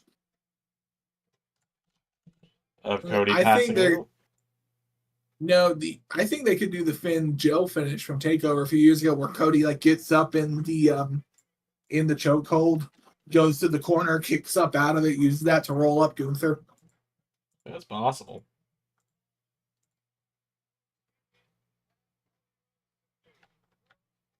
I mean, you're looking to do a finish that keeps most guys looking good, so it's got to be something where Gunther either like finds like a screwy way somewhat to like get, or not screwy, but like I guess in like a way sort of underhanded. I don't. Are they gonna do like the classic like fight up? Yeah, yeah. Oh yeah. Here we go. Yeah. It was interesting. I was watching some like wrestling from the '70s the other day, and Xander, do you want to know who the biggest wrestler in Georgia was at a certain point in time? Hmm. Like literally selling out arenas all over the state. Who? A guy named Mr. Wrestling 2. Okay. Well, no, like so like Mr. Wrestling had been like a really big gimmick in like the previous 2 decades, and then moved on to he got Mr. Wrestling 2. Um, but like I'm not lying, like there's literally footage of thousands of people and like Mr. Wrestling 2 is getting choked out and he sticks up his hand with two fingers and the whole crowd starts going along with him. They start going two, two, two, two, two, two, and holding it up and them doing two and then like holding up with the two. Of course. Of course. Wait, so you've never heard of Mr. Wrestling 2? No. No, right? Because I don't live in the 70s. He was the big deal in the 80s too.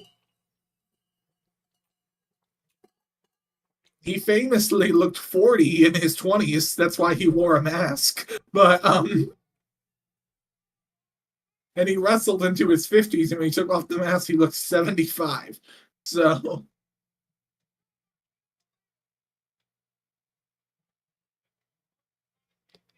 Brantley says this might be random, but Dragunov helping Gunther wouldn't be terrible. It would. Also, Ilya's out for like 9 months with an injury.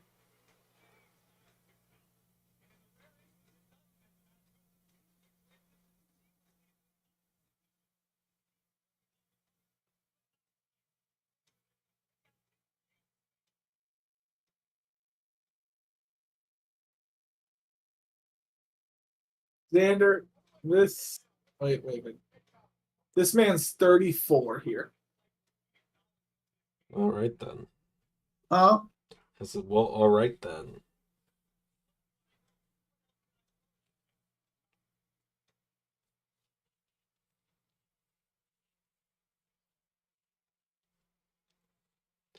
Didn't all wrestlers in the 70s and 80s look like they were in their 40s? Yeah, pretty much. that's not fair. Come on.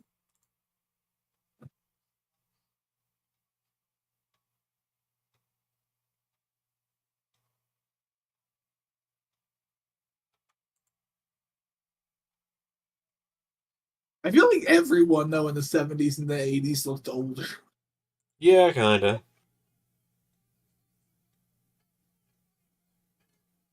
Some people say it's because like you kind of get your sense of style then and you kind of stick with it for the rest of your life. So like what you think people in their 50s dress like now is how people in their 30s dressed 20 years ago. So when you look at pictures of them in their 30s, they still look 50 because they're wearing the clothes.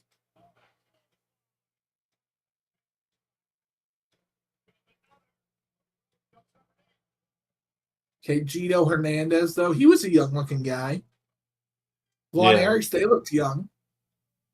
Tommy Rich, not so great now, but then he was a handsome man. Mm.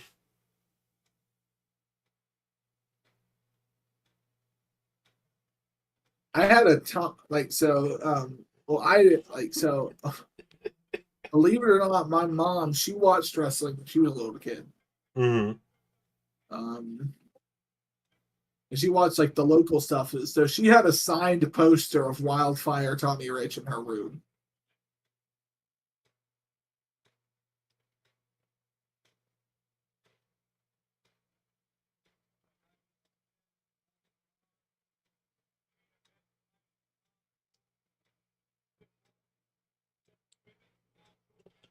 Someone posted the clip of LA Knight when he botched that jump to the top rope and racked himself. Just captioned LA Knight just gave himself a castration. I almost wanted. I almost want to intercut the clip with that clip of that that Latin opera singer just.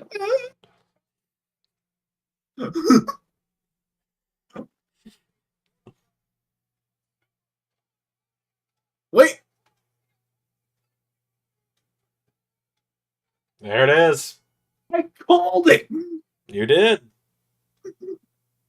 I called that shit.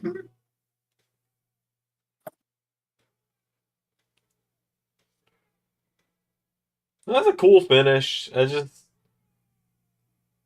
don't know. I'm never going to be a fan of world champions fighting one another and definitively making one look better than the other.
looking at the crowd's just funny because, like, literally when Gunther stormed away, there's people in the crowd looking at him like, he's so scary.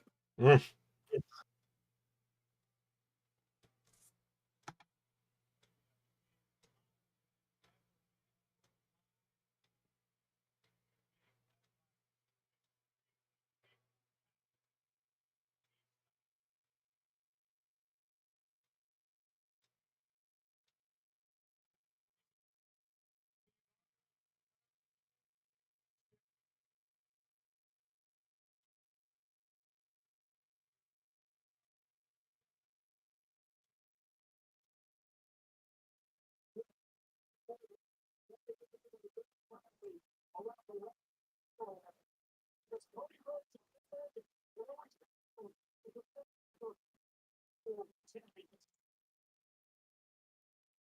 All right, then.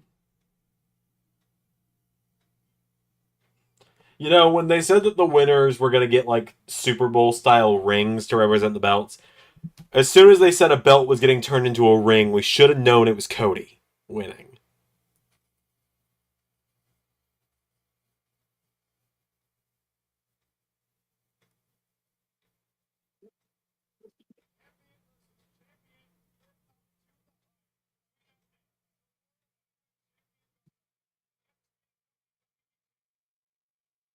Yeah, Gunther did at least look good in defeat.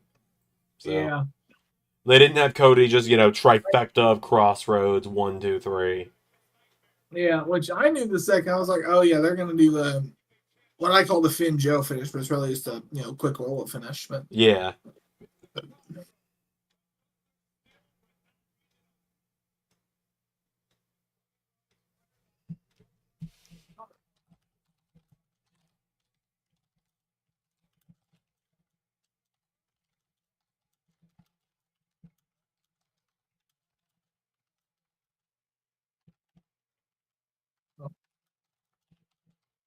now you can't. Now you couldn't do like and now Liv's out there again. Yeah.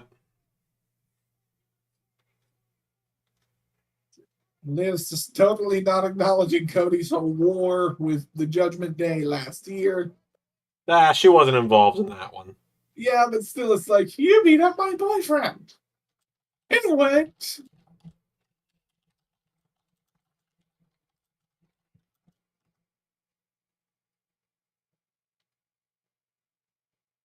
why are you insisting on holding up one strap of the belt, guy? Who knows? I will say, like, those belts do look ridiculous. Like,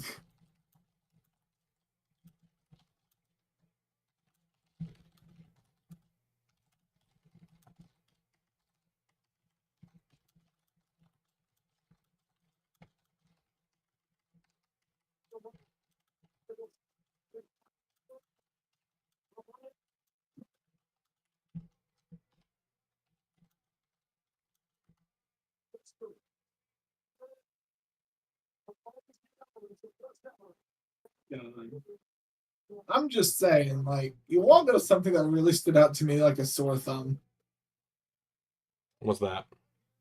was when they were doing the ring introductions for tonight and everything like that. And Mike Rome was doing it. I was like, God, I miss Samantha. I miss Samantha so much already. Yeah, Like, she didn't you want to do it gotta anymore stop. though. Huh? She doesn't want to ring announce. She apparently never liked ring announcing. Well, she originally was trading to wrestle. Yeah, she said that by the end, what her goal was to become either a manager or a general manager, like an on-screen authority figure. Yeah.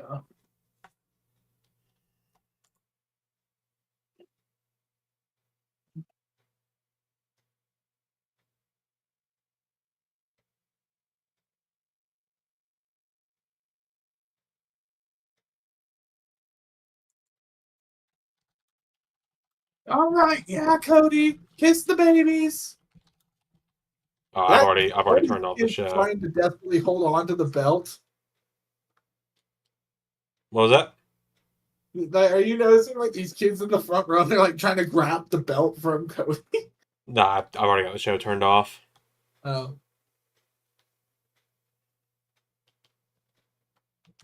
yeah, no, like he's going to all the kids, and like at least three kids have like put their hand on the belt and they're like they were trying to like pull it away from him.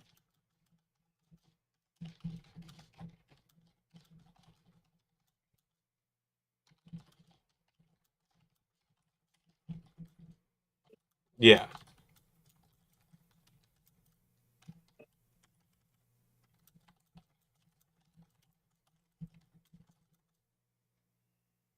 Tony, you beat the guy with the really good looking belt.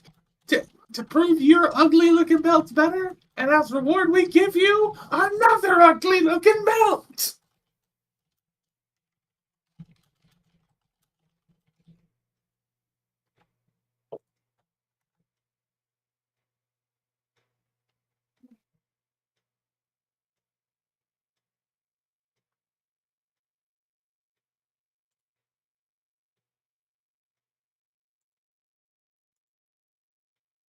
They need to find a good ring announcer, better than Mike Rome or Lillian Garcia. Hate saying it, never was a big fan. Um, Yeah.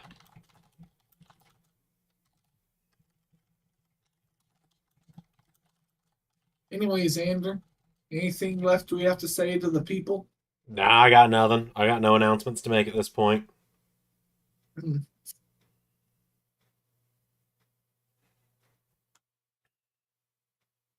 Well, folks, be kind, be nice. Make sure not to eat too many fats. Good day. Yep. Bye, everybody. I said it, Pierre. I won. Flatliner put out the predictions points. I didn't get first. I actually got second place. I got second place, but I beat Pierre by 1 point. So That's all that matters. yeah, and so we're apparently doing predictions in the Discord now, and So if you want to get on that, join the Discord. yeah, it's free. So Flatliner's making the predictions forms, so I'm not even having to do anything. Yeah. So shout out Flatliner on that one. All I'm doing is I'm pinning the predictions points after each show. Suggestion I just gave him because we're 2 shows in a row now where there's been a 2-way tie for the winner. Yep. I told him, look, there's going to be a tie every show. There's never going to be a point where one person gets everything right and no one else does, right? So my suggestion was like, look, I'll pin the results of each show in here at the end of the month or the final show of the month we do. Combine everybody's points. So right now, I have 4 points for November. Pierre has 3 points for November, etc. Next show is Full Gear. My 4 points would combine with whatever I get for Full Gear. Final show of November is, I think, War Games. After that, we know who the month's LS11 predictions champion is. So Yeah, but we also got Saturday night's main event this year too. yeah, it's gonna be fun. Yeah. But so now that you got that son telling Pierre to suck it, are you ready to sign off? Yep. Love you, Pierre. All right. Bye, everybody.